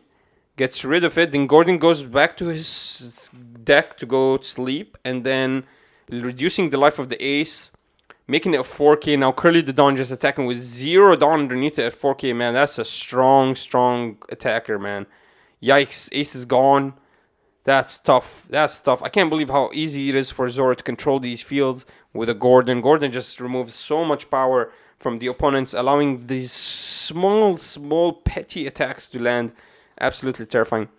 All he needs is 2 down underneath the Sunny and 3 down underneath the Nami, and we can land these 2 attacks.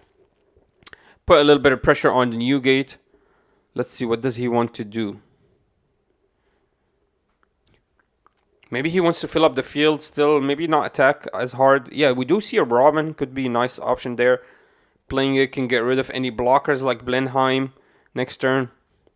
So he does choose to attack with the Sunny, and it's going to be an easy... Is he going to counter here? Looks like our Stefan player is going to counter. He's going to counter with the Jozu 2k counter. So that was a 6k attack, and he countered with a 2k. So he's signaling he doesn't have any cards in hand that are 1k counter. Dagon, I don't have a Dawn system, but we do have an energy resource system. So from your hand, you start with 6 cards, and you put 1 card down per turn as your mana or as your energy stone. And using the energy stones, you can cast out things.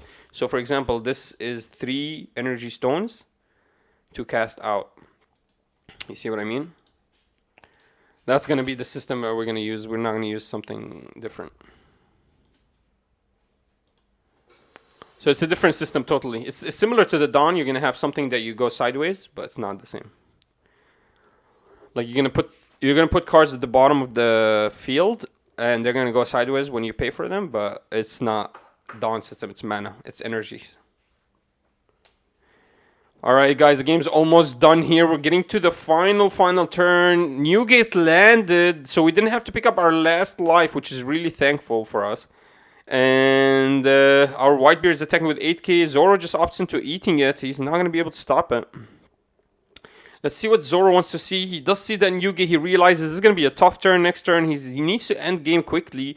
I don't think there's any way for him to respond to the Newgate. He does have a lot of cards in hand, but no way to respond.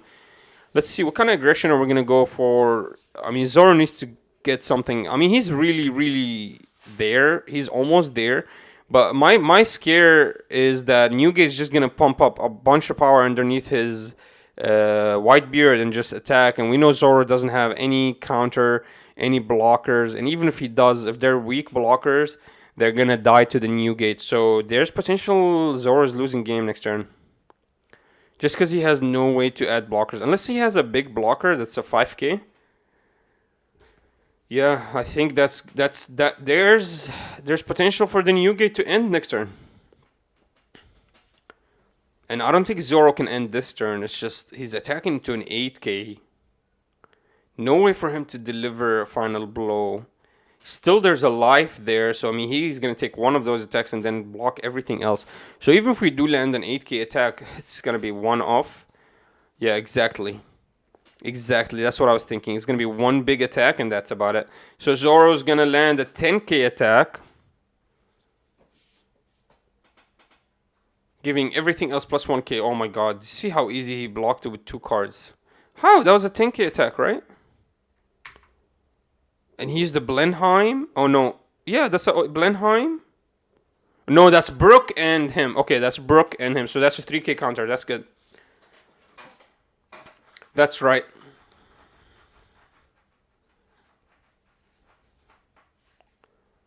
What else can we do here? Oh my god, this is so strong. The new gear is so strong. It's almost like you cannot beat it right now. You need one more turn of reducing its hand to even feel like you're strong. That new gear just came out in such a good timely manner. Right when you needed it. Exactly when you needed it, it came out. Whitebeard didn't do anything special really this game. He just got out an ace and a new gate exactly at the perfect curve, and it just gave him so much momentum. And and the best deck in the world is struggling against that right now. Against just playing one character per turn. Wow, there it is. Gordon is done for. I mean, Gordon's placed down. There's no counter value coming from Gordon. Makes sense why we placed it down. Bro, I'm thinking here, Newgate could just bash face. I mean, honestly, at this point, just give 2 Dawn to the Newgate. And just with the rest of it, just attack.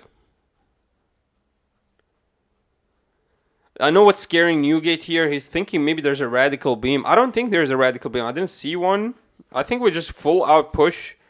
And we win game. I think we win game here. Damn, that was really, really tough for Zoro. I mean, he didn't really misplay in any way.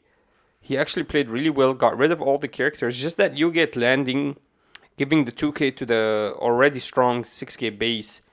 It's just forced, scary dilemma. Yeah, there we are. We see the Newgate landing with 10k. Now Newgate is gonna land with 16k. I think that was a bad idea. I don't know why he didn't just block. I think he had enough to block. I swear I think he had enough to block. Think about it with me. So we see a Sunny, an Otama. There's no way he didn't have two 1Ks. So he messed up there. He should have blocked that attack from Newgate. There's no way he didn't have enough to block. Look how many cards in hand. There's no way he didn't have enough to block.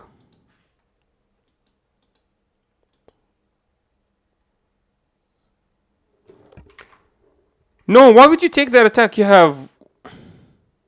Okay, it's 6 cards. One of them is Magura, one of them is Sunny, one of them is Otama.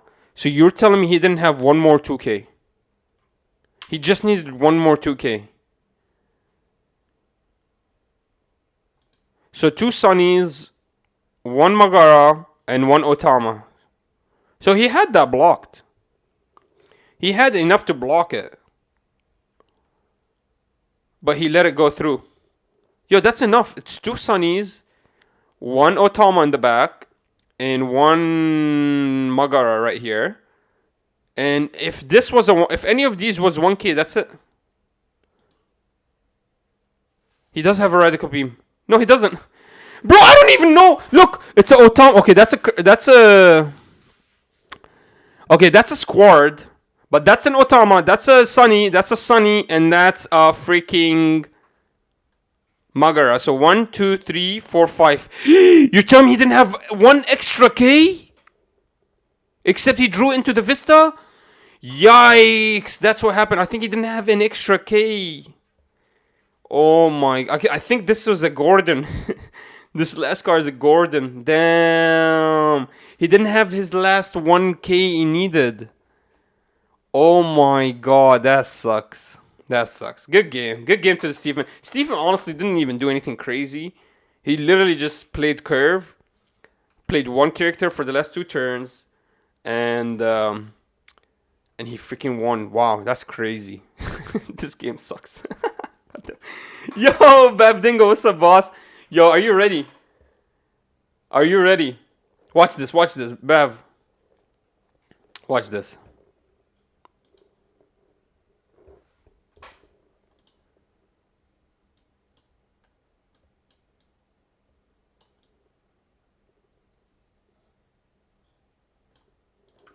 Look at this. Look at that. Bro, we started making the game. We're done with red. We're done with the red color. Now we just gotta combine the colors, so red and green. Bro, I made my first deck, bro. I made the first structure deck. Look at top 3, pick 1 for rest at the bottom. So this would be red. Red, black. Let's give this to red, black. Black needs to draw. Look at top. Look at opponent's top deck. Put it on bottom or leave on top.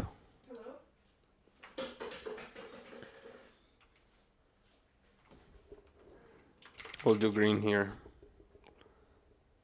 I made the game, bro.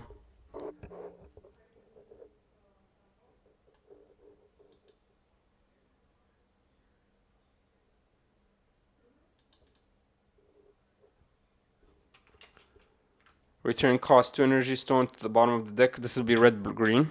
Red, black, sorry. Return any creature to bottom of the deck. Red, black, of course.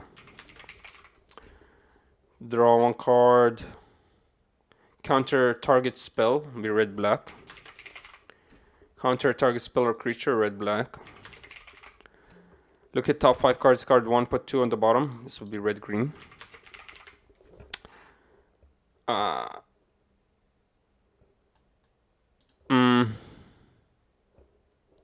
Abolish target opponent energy stone, red green. Abolish 2 target energy stones. That's crazy. Opponent has to draw from bottom of deck for the rest of the game. That would be red black. A lot of craziness. Draw 1, discover 2. We'll give this to green. Good. And then all the characters will be just red. Now I just gotta figure out the second color, which will be green. Or actually will be white. We'll do the second color will be white. And now I'll make decks tonight. I'll make decks tonight, baby. And we're gonna start playing my card game for the first time in history. That's crazy. It took me 3 days, bro. I work fast. I don't mess around. I work fast.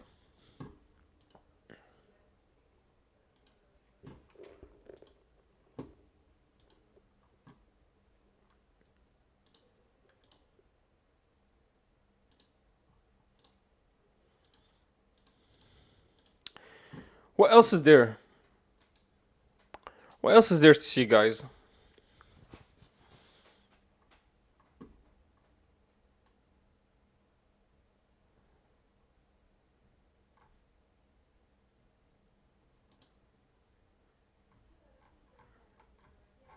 What the hell? What the fuck happened to my... Who plays pickleball? The end of 0. Let's see what's up. Most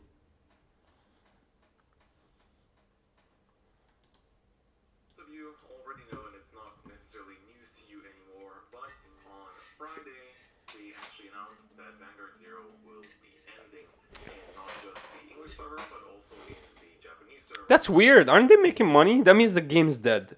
As That's literally what that means.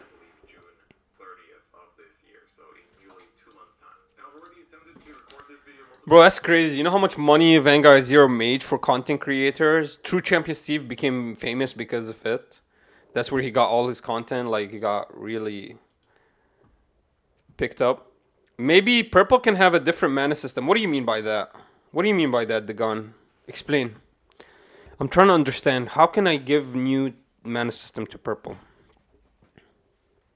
And how can I give them a whole new mana system and make it a fair game? times, which is part of the reason why it's coming out pretty late. On the day of, I recorded a very emotionally charged one where I was just kind of like pretty angry. I think Poor guy was crying. He was crying.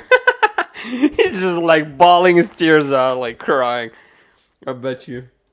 I'm disappointed and sad and angry, or a mixture of articles I streamed to kind of like just go unscripted and have at it. But I think now, having waited a little bit, What's the name of your game? That's a good question.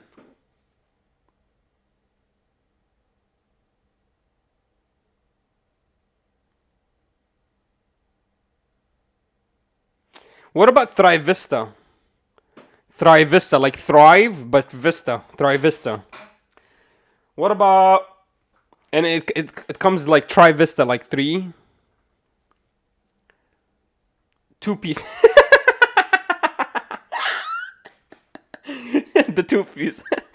I don't know, that's a good question. What would we name our game? I have no idea. We just made the first color figure finally. I don't know, what would we call our game? Call it Cornucopia?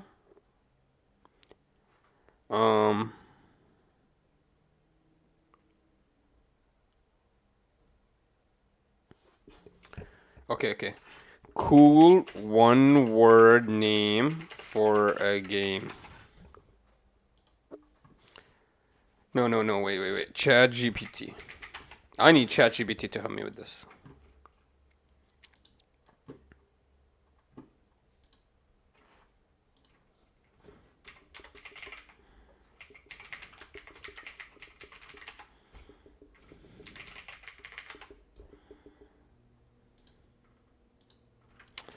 Man, I gotta sign up with something new.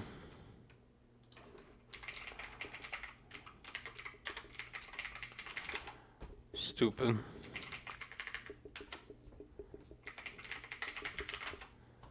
Man, I don't know.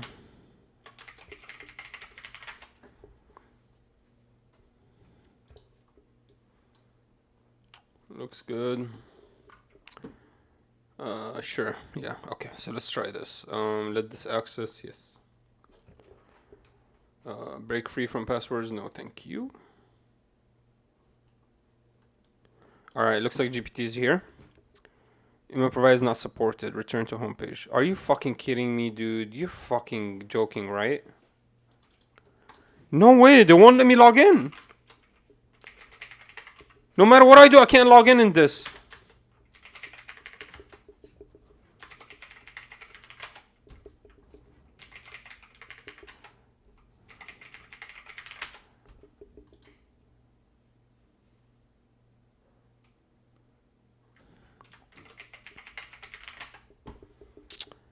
Bullshit, bro. I just signed up. Man, let me go to Hotmail. Bullshit.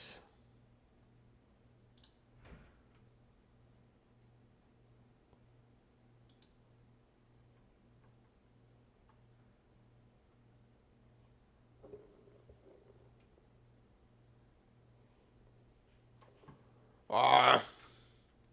Bro, why can't I use ChatGPT, dude?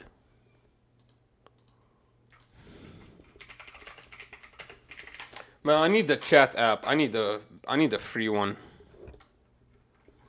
Best free AI. Best free AI. I need the new AI, bro.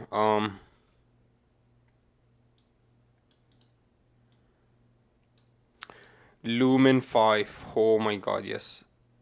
DAL E 2 and Lumen 5.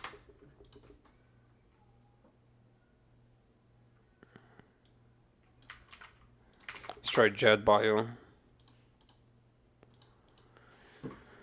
Accelerate drug discovery. What? What?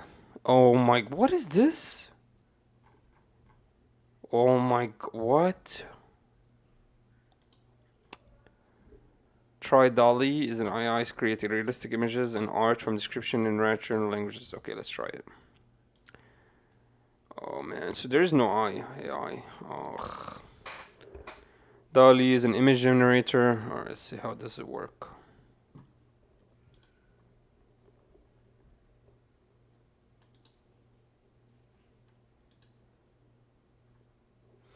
Bro, they won't let me log in. They won't let me log in. They won't let me log in.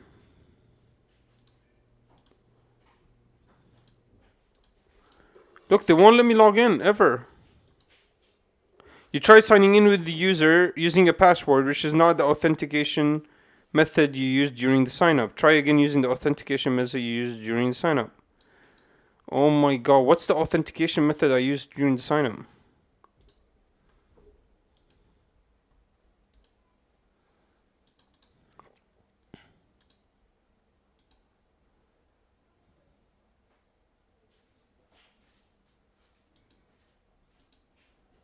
Bro, there's no other authentication method. Oh my god. Alright, I'll try this.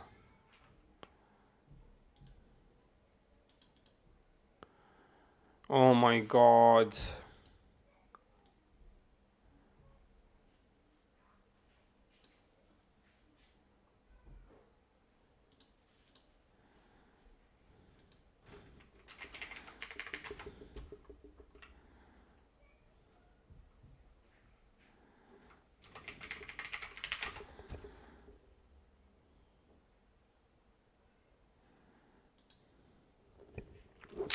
So the user already exists, but when I log in from the user, they won't let me log in. Let me go to my Gmail one last time, man. What the fuck is happening, man? I'm not getting any emails.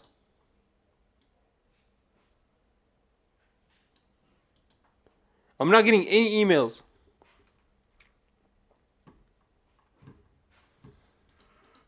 Man, that's bullshit, man. Because I need to use this AI.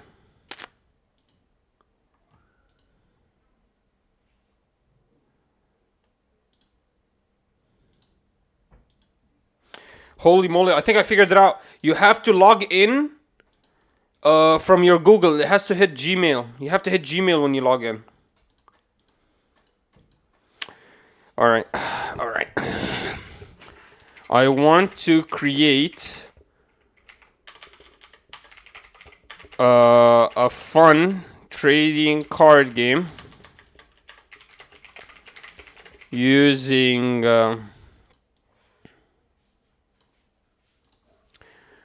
a resource system similar to mana in Magic the Gathering. There will be 6 colors or civilization. Each color will correspond to a civilization from the backstory. Let's see if we can do this. That sounds like an exciting project. Here are some tips to help you create your trading card game. Define the rules. Start by defining the rules of the game. Consider how players will obtain resources, how they will use the resources, and how they will ruin the game. Oh my god. Are you kidding me? Bro, why don't we open a YouTube channel that does this only? This is all it does. Create the cards. Once you have defined the rules, start creating the cards. Each card should have name, picture, description, what it does.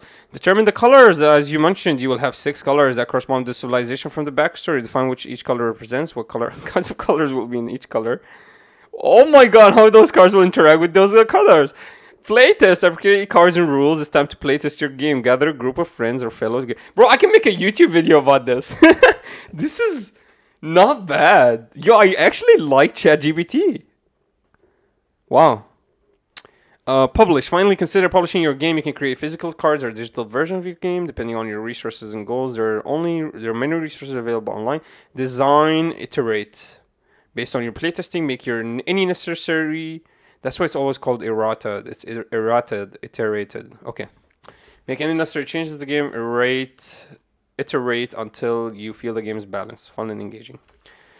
Do you have?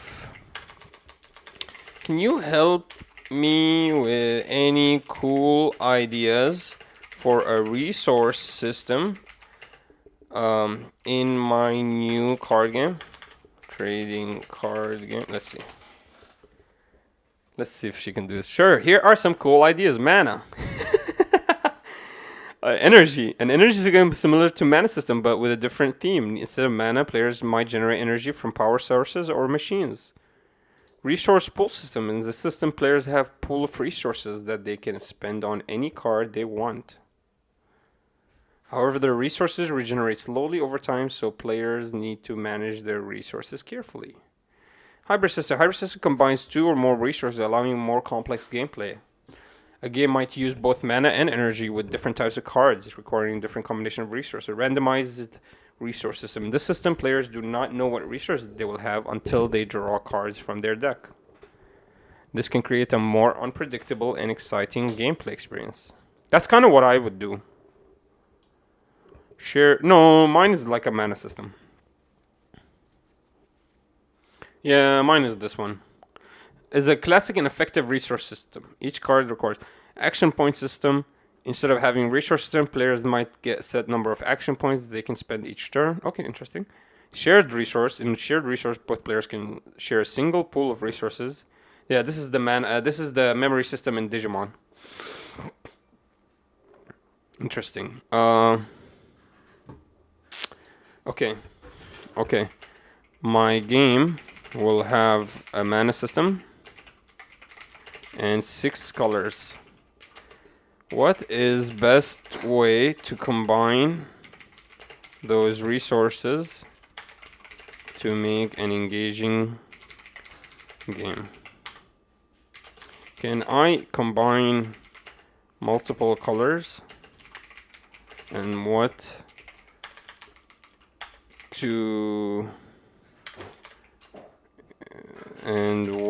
is the best way to do that?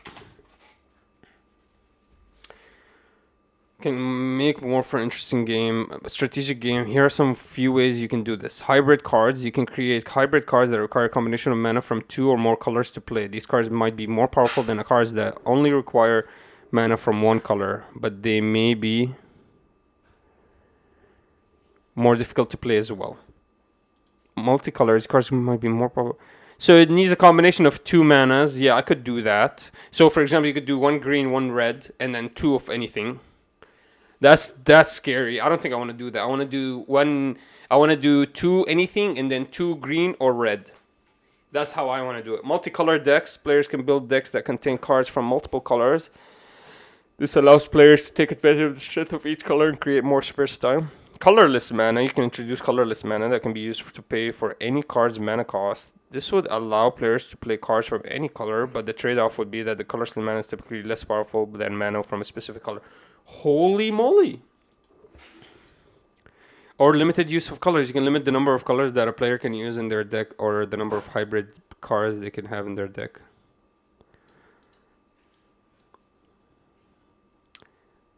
The best will depend on the mechanics of your game and the goal to you have for. Okay, let's see. Let's talk a little bit. Let's get a little bit strategic. I have the same. Okay. My game has shields, mana system, colors to represent civilizations, and cost system to play cards using specific or multicolored mana stones. What else is a good trading card? What else does a good trading card game have? The name? Okay, yeah. I'll ask for that. Here are some additional features. A good trading card, diverse card types. Yeah, we'll have that. A good trading card will have types. Unique card abilities. Each card should have its own unique ability that sets it apart from other cards. Card rarity, sure. Deck building. Players should have the ability to build their own decks, choosing which cards to include and how many copy. Resource management, in addition to mana system you mentioned, a good trading card game may also have other resources to manage, such as health, energy, or action points. This adds another layer of strategy. Okay. Player interaction. A good trading card game will have mechanics that allow for player interaction. Yeah, our mechanics allow for interactions. So our mechanics is going to be exactly like One Piece. Everything can happen at the same time. Okay, what should I name my trading card game? Let's see. This is crazy. Naming a trading card can be fun and creative process, and the name you choose reflect the theme. Make it memorable. Avoid generic names. Try avoiding generic or overused names. Be creative. Test it out. Okay. So the theme is civilizations. It's a war of civilization. Can we call it war?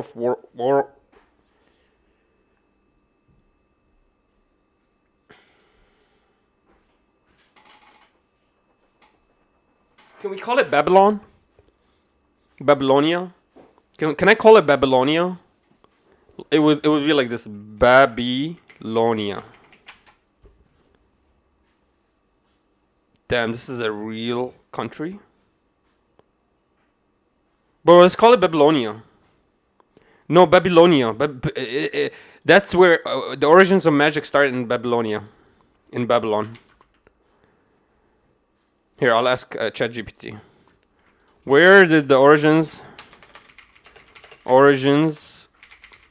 of magic start?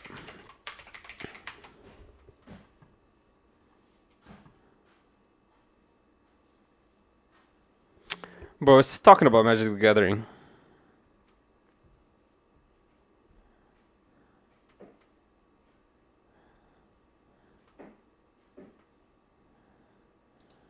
Shut up. Where did real sorcery start?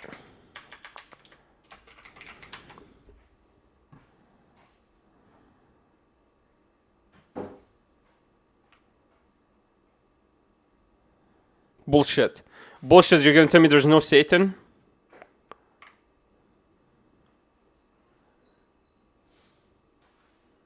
So it says there's no evidence it existed. Then it says many ancient cultures, such as Greeks, Egypt, had their own systems of magic. Okay. See, incantations, rituals, spells.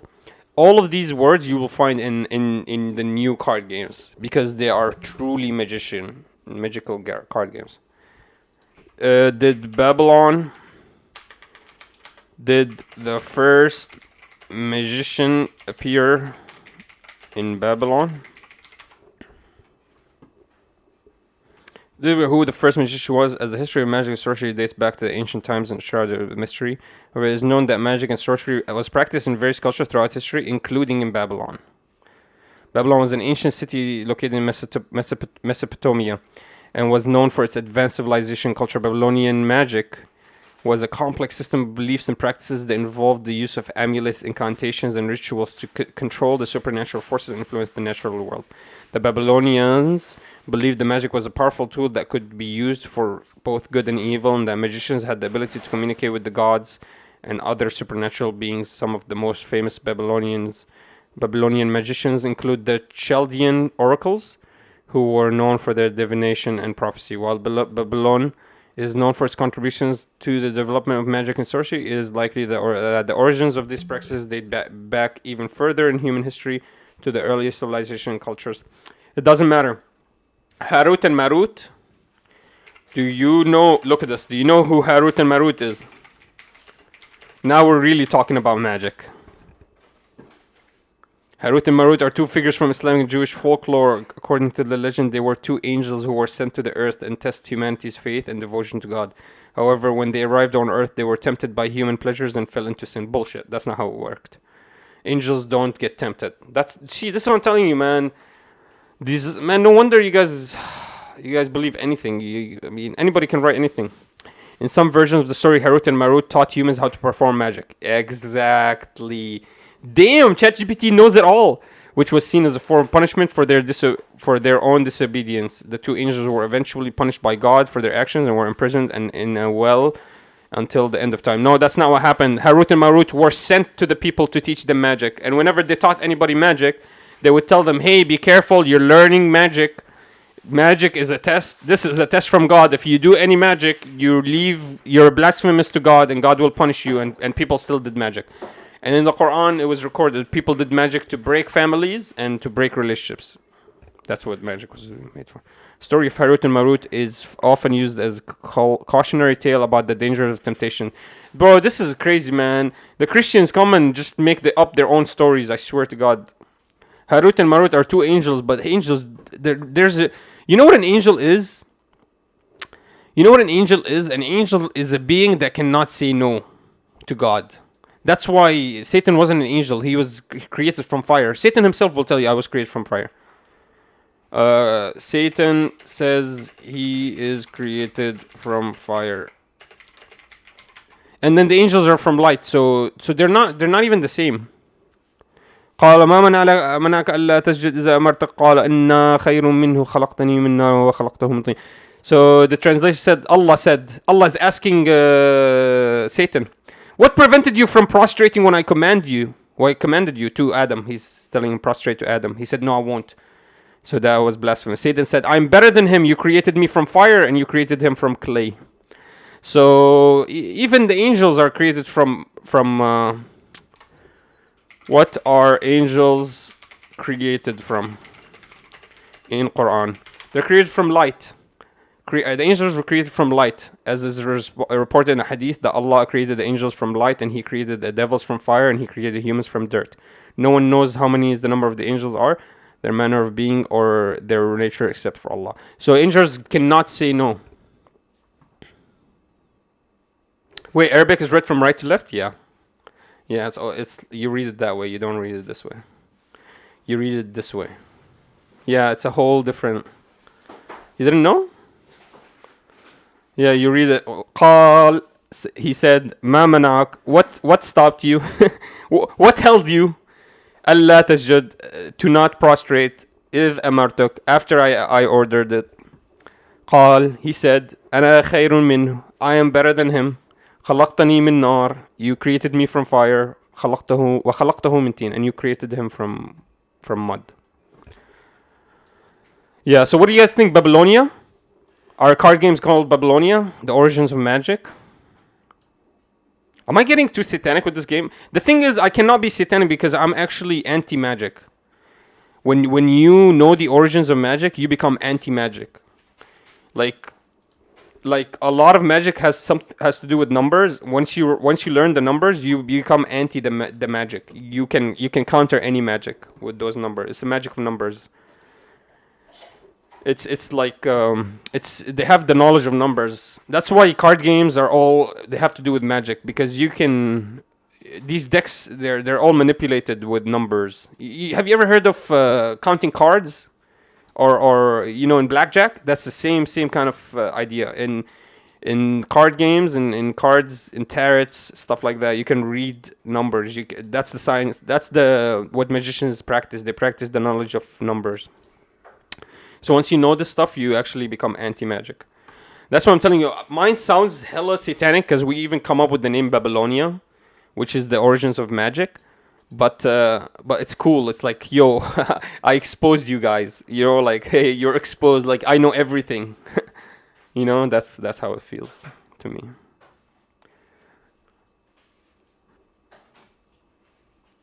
Bro, did I show you? We finished the whole first set. Bro, your boy Vic, did you see this? Here, I'm gonna show you. Finish the whole first red cards. We have a whole list of red cards, bro. We just need to make now one more set, and I can print this out and start testing. I made 30 different cards in red, and I gave them red, green, red, black, red something. It's gonna be sick, bro. Yo, Vic, I'm serious with this, bro. I'm serious with this. We finished the first freaking deck. We just need to test it out now. It could be totally broken. What about starter decks? 100% we'll make starter decks. The nice thing about starter decks is you make a list of cards and you tell the printer, print these cards, put them in a box, and add an extra booster pack or two, and you got a nice structure starter deck that will sell. So starter decks is easy, and they're gonna 100% have some of these cards. They're not gonna have the super rares, but they're gonna have some of the rares. We'll give one super rare in every structure deck, and we'll give out booster packs. You guys are a little bit too early. Do you think this is a gameplay? Like this game can have actual gameplay? I don't know. I guess I gotta finish this deck. This next deck, I'm gonna make a white deck next, and we'll do white versus red, and I'll do some gameplay with my wife. Yo, if this works, if the game is like fun, wow. If the game actually plays, I mean, it's gonna play. It's gonna play amazing. I'm actually gonna record it. No lie. I'm gonna record it. Do some OP3 testing, man. You're right. Let me look at OP3 real quickly. Maybe no testing, but let me look at it real quick. Are you planning on doing all the artwork and AI as well? It's gonna be tough. It's gonna be tough, Skyrian. I like your name, Syrian, Skyrian. Imagine seeing our starter decks on target shelves. Bro, that's crazy. Don't even. I don't think we can get there yet. It's a little bit too early. Because to get your starter decks up there, you need deals with them. You need to do deals. So the only problem with this is they don't let you sift through the decks before. You can't see OP3. Alright, I'm not gonna lie, I haven't even checked OP3 yet, so let me check this. Alright, so OP3 has audio with this, which is Odyssey. Odyssey is a whole new type. Yikes. So they're gonna have a whole new leader. Let's check it out. Okay, looks like they didn't announce the leader yet, unless it's this. Nope. When this leader attacks or is being attacked, you may trash any number of event or stage cards from your hand. For each of these trash, this leader gains plus 1,000. It's okay. It's okay because it makes these event cards, the useless zero counter event cards, makes them useful. So you can heavy go with them in this deck, but when this leader attacks or is being attacked, wow, this activates when he attacks too, bro. But the problem is he needs to draw a lot, and I don't think red draws a lot. That's the only problem with that. But the deck building makes deck building easy. OP3 Odyssey looks super cool, not gonna lie. When attacking, your opponent cannot activate blocker. Okay. ISO just looks at the top 5. Curiel. So we get Whitebeard support. This card gains rush. Why? Why are you giving him more rush? What the fuck? Instead, they give him the ability this card cannot attack the leader on the turn in which it's played. Yeah, man, why would you give him more, like, rush? There's a stage that can search every turn. Oh my god. Oh my god. Are you kidding me? That's it right here. Striker. You may rest the stage, your leader. Look at the top 5 cards. Oh my god. Reveal up to 1 event. Add it to your hand. Yo, what the hell? So he gets plus 1,000 per turn. Okay, that makes sense. But it costs 2 mana. It costs 2 Dawn. Bro, you could just take that Dawn, give it to 2 Dawn underneath your Portugas. You get plus 2,000. It's gonna be iffy. It's gonna be like a weird one. Maybe it's perfect with Brook. So you play it for 2. Then you get the extra stage. Then you get Brook 2. So you get a bunch of stuff from it. I think that's how you... Because Brook will get you the Dawn that you just passed.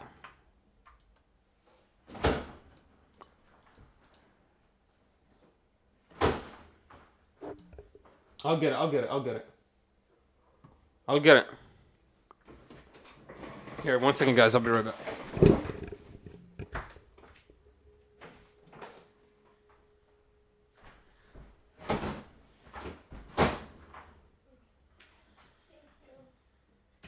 Stupid couch.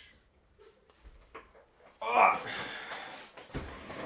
Look up Flame Emperor stage. Give me 1 second. I'll find it. I can't find it. Oh, right here. If your leader is Portugal's SK up to one of your opponent's character, oh my god, then your leader gains double attack. Oh my god. Cost 7? Yo, what the fuck? Yo, what the fuck? You KO the blocker. That could be 8,000 power. Then you just attack? Bro, and I thought my game was a little broken? What? No way, bro. What the hell? Yo, this is real? And if you don't have 7 mana, or you don't want to use it, you just get plus 1,000? What the fuck? Yo, we're gonna talk about this, Vic. Yeah, we're gonna talk about this for sure. Wow, what the fuck? That's crazy. What other characters they get? Fosa. Another Blenheim. Haruta gave up 1 rested Dawn to the leader or one of characters. Hey, another Nami. Not bad. Buggy. This character cannot be KO'd. Look at the top 5 cards. Reveal up to 1 red event. Oh my god, it's gonna work in the ace deck. Let's check out OP3 Marco. Where is he?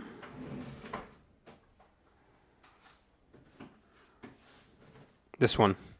The fuck, he looks so weird. Your turn on play KO up to one of your opponent's characters with 3,000 power or less. You may trash 1 event card from your hand. Play this character from the trash as rested. On KO. So he comes back. Like similar with 1 event, but KO up to one of your opponent character with 3,000 or less on play. Oh my god. Wait a minute. Oh, during your turn. So if the opponent is attacking you, bring him back. He doesn't get that KO again. But when you play him for the first time, he gets a KO. Oh my god. Why? Why do you give him KO? And then if I remove him, he can come back on the field anytime he wants? Yo, my god. This is crazy.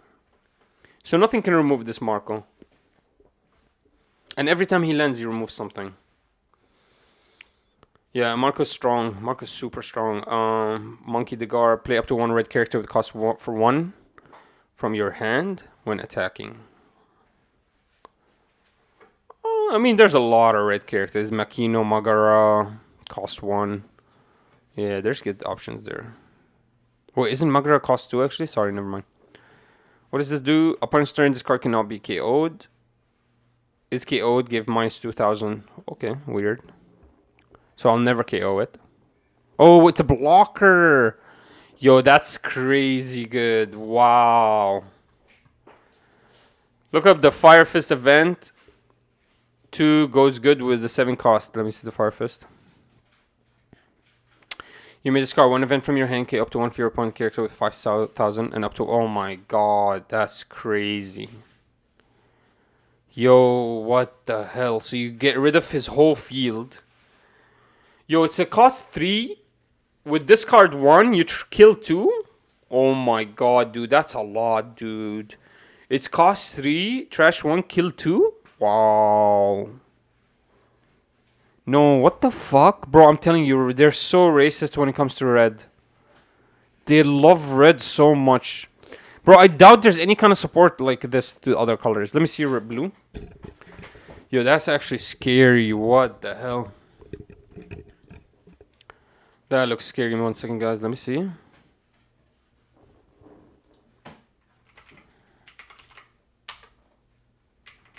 You know, I forgot I'm on Twitch. Let's see if anybody's talking to me over there. No support, really. Belmere, it's alright. When this character deals damage to your opponent life, you may trash 7 cards from the top of your deck. That's for the... This is the milling deck. Patty, if your deck has 20 cards or less, you may return up to 1 character with cost 3 or less to the owner's hand. Not bad. This is all for Nami support. Return up to 1 character with cost 3 or less with the owner's hand, and then you may trash 2 cards from the top of your deck. Not bad. When this character deals damage, remove 7 from the top of your deck. If your deck has 20 or less cards in the character, gets plus 3k. Rush, when this character deals damage to your opponent, you may trash 7 cards from the top of your deck. Wow, and he has Rush.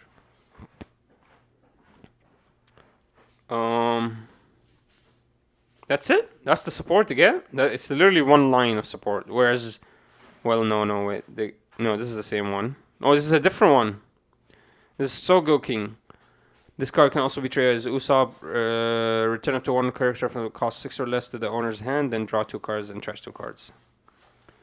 Yosaka Johnny. If your deck has 20 or less cards, this character gets plus 2k. And Mary.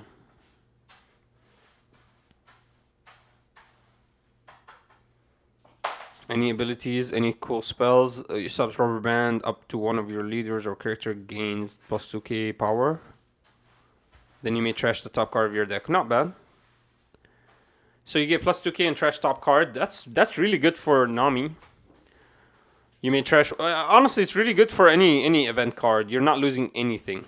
You may trash 1 card from the top from your hand. Up to 1 of your leaders gets plus 4k power until... during this turn.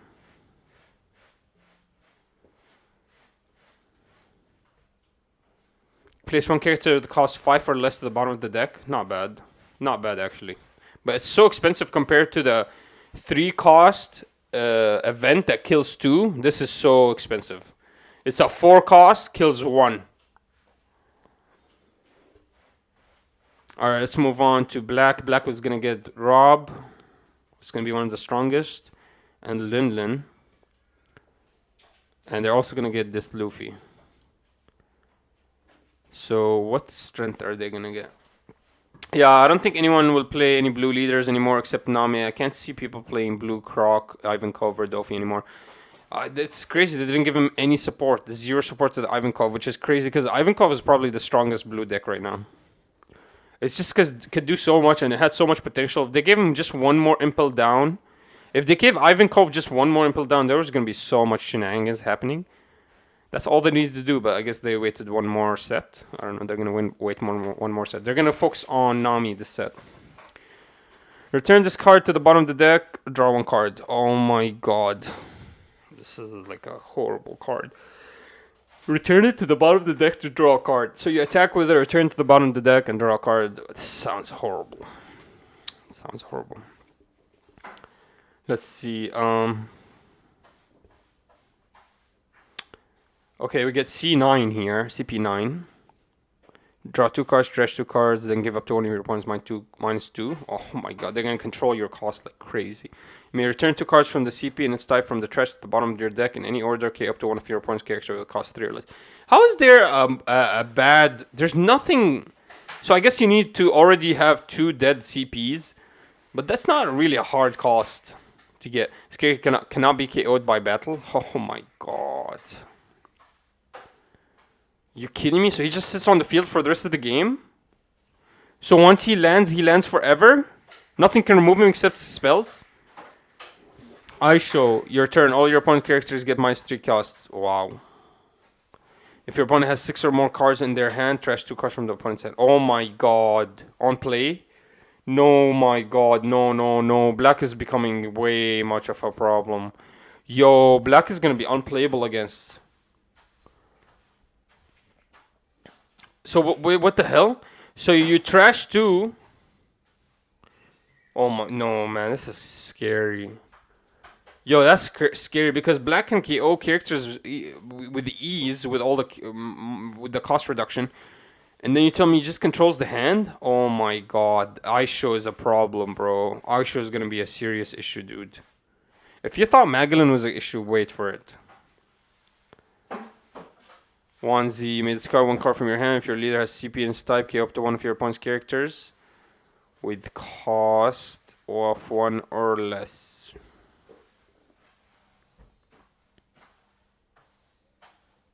Horrible. You may return 2 cards from CP units to the trash to the bottom of the deck in any order. Its character gains rush. Not bad. Make up to one of your opponent's characters with no base effect. Cost 0. Make up to one of your opponent's characters with no base effect. Cost 0 during this turn. Make up to one of your opponent's characters with no base effect. Cost 0 during this turn. So he makes Atmos cost 0. Wow. It's very, very like... I wish it was a 2k counter. That would have been a much better choice. Yikes, Bueno. That sounds scary. This character gains blocker with down 1. Play up to one of your 1 character card with the cost 4 or less with CP and its card name from the trash and rest it. Ban view. Look at the top 3 cards. Reveal up to 1 navy. Yup, they get some search. Not bad. So it's Navy and CP9. That's the support we get for black. If your leader is CP, look at 3 cards from the top of the deck, reveal 1 CP type. Add it to the hand, trash the remaining. So this is how you trash the remaining of the cards. This is how you get cards in the CP out in the zone. 10 counts. Otama Flame Emperor pops Kuzan. Yo my god, you're fucking right. Yo my god. It's not even a 7 cost, it's an 8 cost. Otama is 2, is 1. And the Flame Emperor is 7. It's 8 cost. To kill a 10 cost. That's crazy. That's broken, man. That's how you know the card's kind of too much.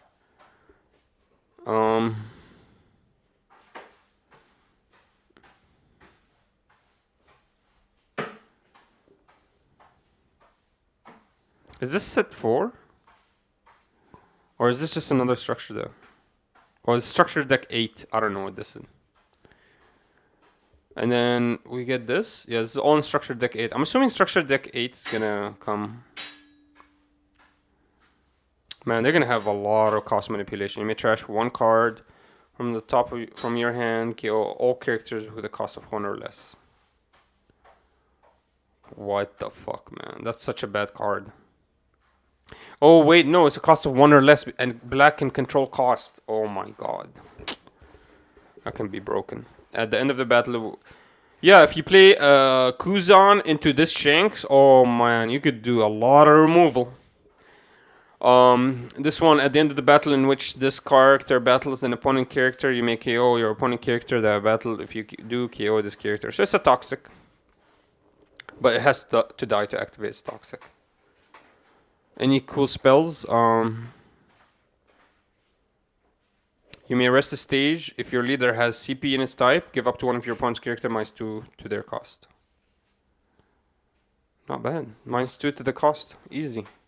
Damn, so they get it from a stage now. They're minus 2. That's huge.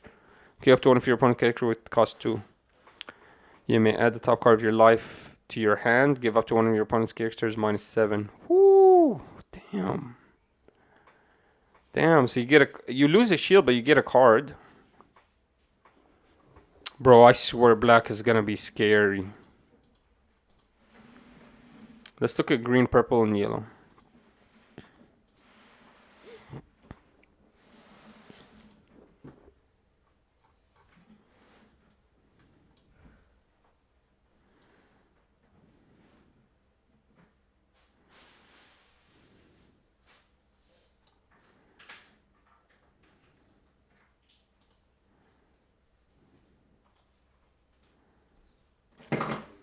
Alright, we'll look at this, and then I gotta head out, and we'll head out of here.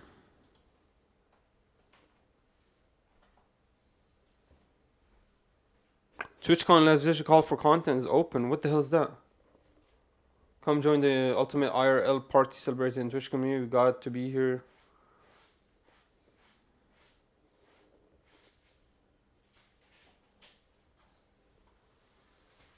Wait, what? Call to content.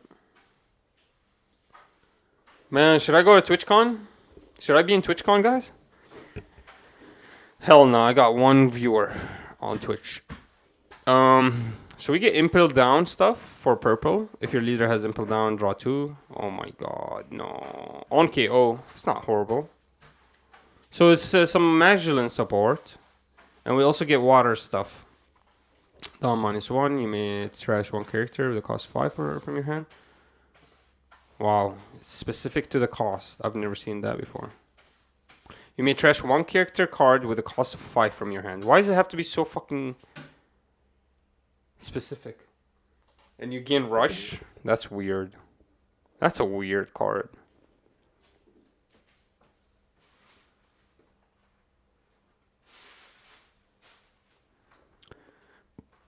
Kaku. Dawn -1. Discard against banished. Okay. Dawn -1. Draw 2 cards. Discard 1 card. Kiwi and Mozu. My favorite card right now. Damn. Look at the top 5 cards. Get 1 water 7 and put it in your hand.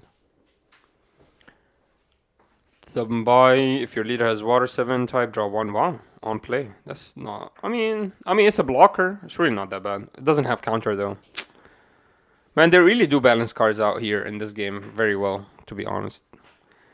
Blocker. If your leader has Galilei, add up to 1 Dawn card from your Dawn deck and rest it. Wow, that's really strong. But it's on KO. Damn it.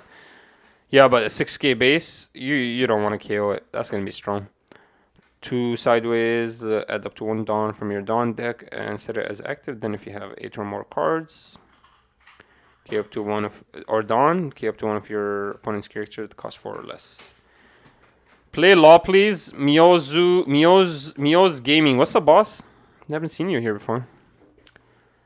Man, we played a lot of Law. We played so much Law, I quit the game because of it. We're looking at the new stuff that's being released, so let's see here. Chimney's not bad.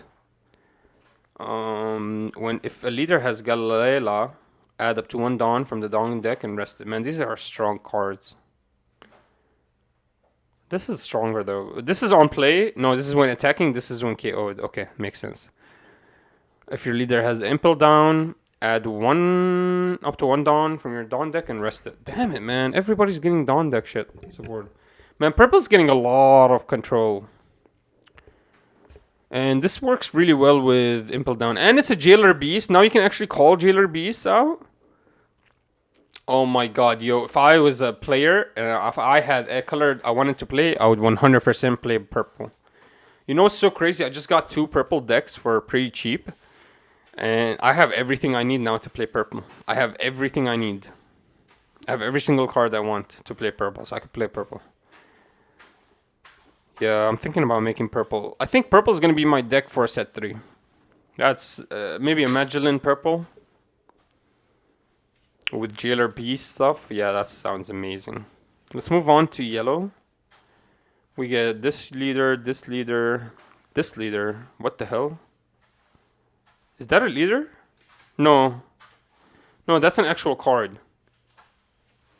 You may trash the top card or the bottom to play this card. You may trash the top or bottom of your card of your life to play this card. Yikes, that's very expensive, man. So you take a hit, then you have to take another hit to play this? Bro, why can't I just play it for free? What? So yellow, everything in yellow is OP3. Oh my god. So this is gonna be the color. The strongest color in the lands. Shinobu. You may add one card from the top or bottom of your deck. This card gains +4. This guy is vanilla. This guy is Kozuki Odin. You may trash 2 cards from the hand. Add up to 1 card from the top of your deck. Then to the bottom. Yeah. So down -1. This character gains double attack. Wow. So he's 8k double attacker. On KO, trash 2 cards from your hand to 1 card from the top of your deck to the top of your life area. Oh my god. So he's an amazingly strong air attacker that you need to block. And if you don't block him, or if you do block him and he ends up dying, then you trash, then he adds a life. Oh my god, man. Yellow's gonna be an issue, bro. While you have 2 cards or less in your life area, the character cannot be KO'd. You may arrest this character up to 1 of your Charlotte Linlin, gain double attack. Weird. It's not bad, actually. You may arrest the character up to 1 of your Charlotte against Vanish. Charlotte Linlin. Your opponent chooses one of the following effects. You either trash a life or you gain a life. You may arrest this character and add... So this is insane. It's a 8k... gain life. You may arrest this character and add the top... So you get an 8k body and then you gain a life. You may arrest this character and add the top card of your deck. Or at the top or bottom card of your life area to your hand. Up to 1 of your opponent's character with cost of 3 or less. It's a little bit expensive. Their effects are very expensive. Check out Ace in yellow. Let's see their abilities first. Up to 1 of your leader or character gets +4k power. Then if your life has 2 or less, place up to 1 of your opponent's characters that costs 3 or less face down. If your last has 2 cards or less, give -3k power to 1 of your opponent's leaders. Yeah, so they correspond. Being in low life activates a lot of their strong abilities. Makes sense. Draw 3 cards, trash 2 cards. Wow. What the fuck? You know what's so crazy? I put a card like this in my deck. I was like, man, that's a little bit broken. But I made a very weak card. I made it, and here they made it super weak. They made it for 5 for 0. My card was 4 for like 2k or 4 for 1k. Or like 3 for 1k, and you draw 3 and you trash 2.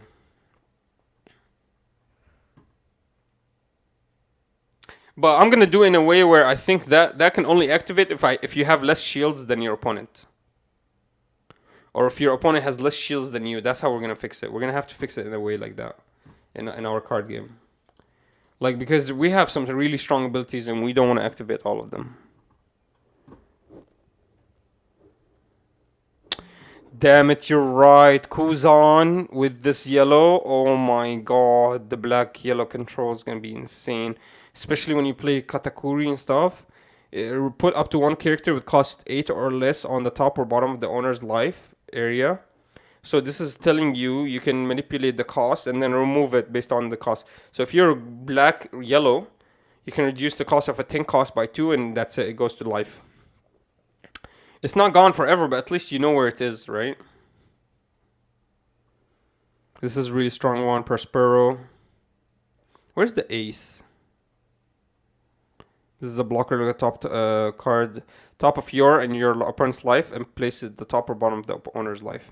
That's what I'm gonna do to the white guys. They're gonna be able to look at shields and move them around. I don't see ace anywhere. Oh, right here. Monkey D. Luffy, you may add the top or bottom of card of your life area to the hand. This character can, and up to 1 of your leaders gain +3k. Wow, or +1k. +1k for a life?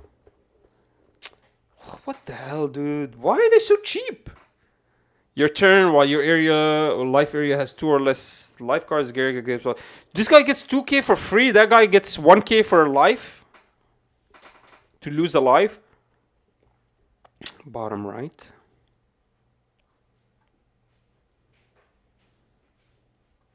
Oh, right here? Alright, let's check it out. Damn, I didn't know Ace was here. What the hell? If this character would be KO'd, you may trash one card from the top. Yo! Yo, no! What? So you're not just attacking his 7k base. If you land the attack and it's successful, he just has to take a life. So you're literally basically hitting. You basically start hitting his Ace. Basically becomes the leader, and Ace becomes a 7k base leader. So even if you land the attack, you don't lose Ace. That's freaking crazy. But it's once per turn though, right? Yeah, once per turn. Okay. That's once per turn. I mean, not a lot of people are going to be able to land 2 big attacks on Ace. Not a lot of decks can do that. See, that's a joke. That's an absolute joke. They're trying to be funny. Cool. It's some cool abilities. I think they don't need that many abilities. I think they're going a little bit...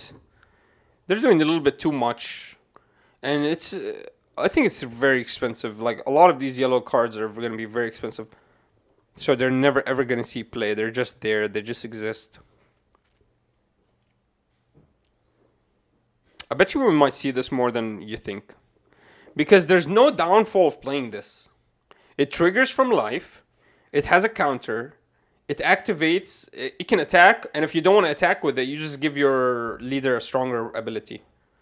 100% we're going to see like a lot of these cards. Cool. I think yellow is the most potential. 100% I think yellow has the most potential in all of these colors. Purple is gonna be insanely fun. You're gonna actually, if you like Jailer Beast, you're gonna be able to play Jailer Beast in purple. I think that will be the strongest deck. I don't think it'll be the Water 7. The Galila company. I don't think it's gonna be Galila. I think they're gonna give it a full structure deck. Is that what they're gonna do? I don't know. Venom Road, add up to 1 card. You may discard 1 card from your hand up to one of your leaders. Honestly, this is not bad. We get a Gum Gum Jet Gatling. This is really good. This card for it's really good. Dawn -1 type. If your leader has Water 7 type, KO one of your opponents with K cost 2 or less. It's expensive. Return up to one of your opponent's character with cost 4 or less to the bottom of the owner's deck. That's amazing. That's so good. That's good, man. Return to the bottom of the owner's deck. That's removing. That's full removal. That's insane removal. That's stronger removal than trashing. And I know because we have it in our game. That's stronger remover than anything. All right, Vic. See, I figured out everything now. Let's get together tomorrow in my stream tomorrow, and let's talk about each color. And we'll do something very similar. We'll go over all the strongest cards in OP3, and we'll talk about what we think will be the strongest. Okay, so I think this is what we should do. We should do one where it's a review of the set. We review the set, and then another one is the predictions. So let's do the review of the sets first. Vic, if you're down, I'll do it tomorrow with you. And if you're not down, I'll do it alone tomorrow. But just stop by tomorrow. If you can, you'll stop. We'll do it together. So we'll do it tomorrow. I'll do one last look through before the night time tonight and make sure I got everything. I'll be down. Yeah. Okay. So tomorrow we'll do tomorrow we'll do a stream like this, and we'll be a little earlier because I have Cryptic tomorrow. We got a tournament, so we're gonna do a little bit early, and we'll do a review of the whole set.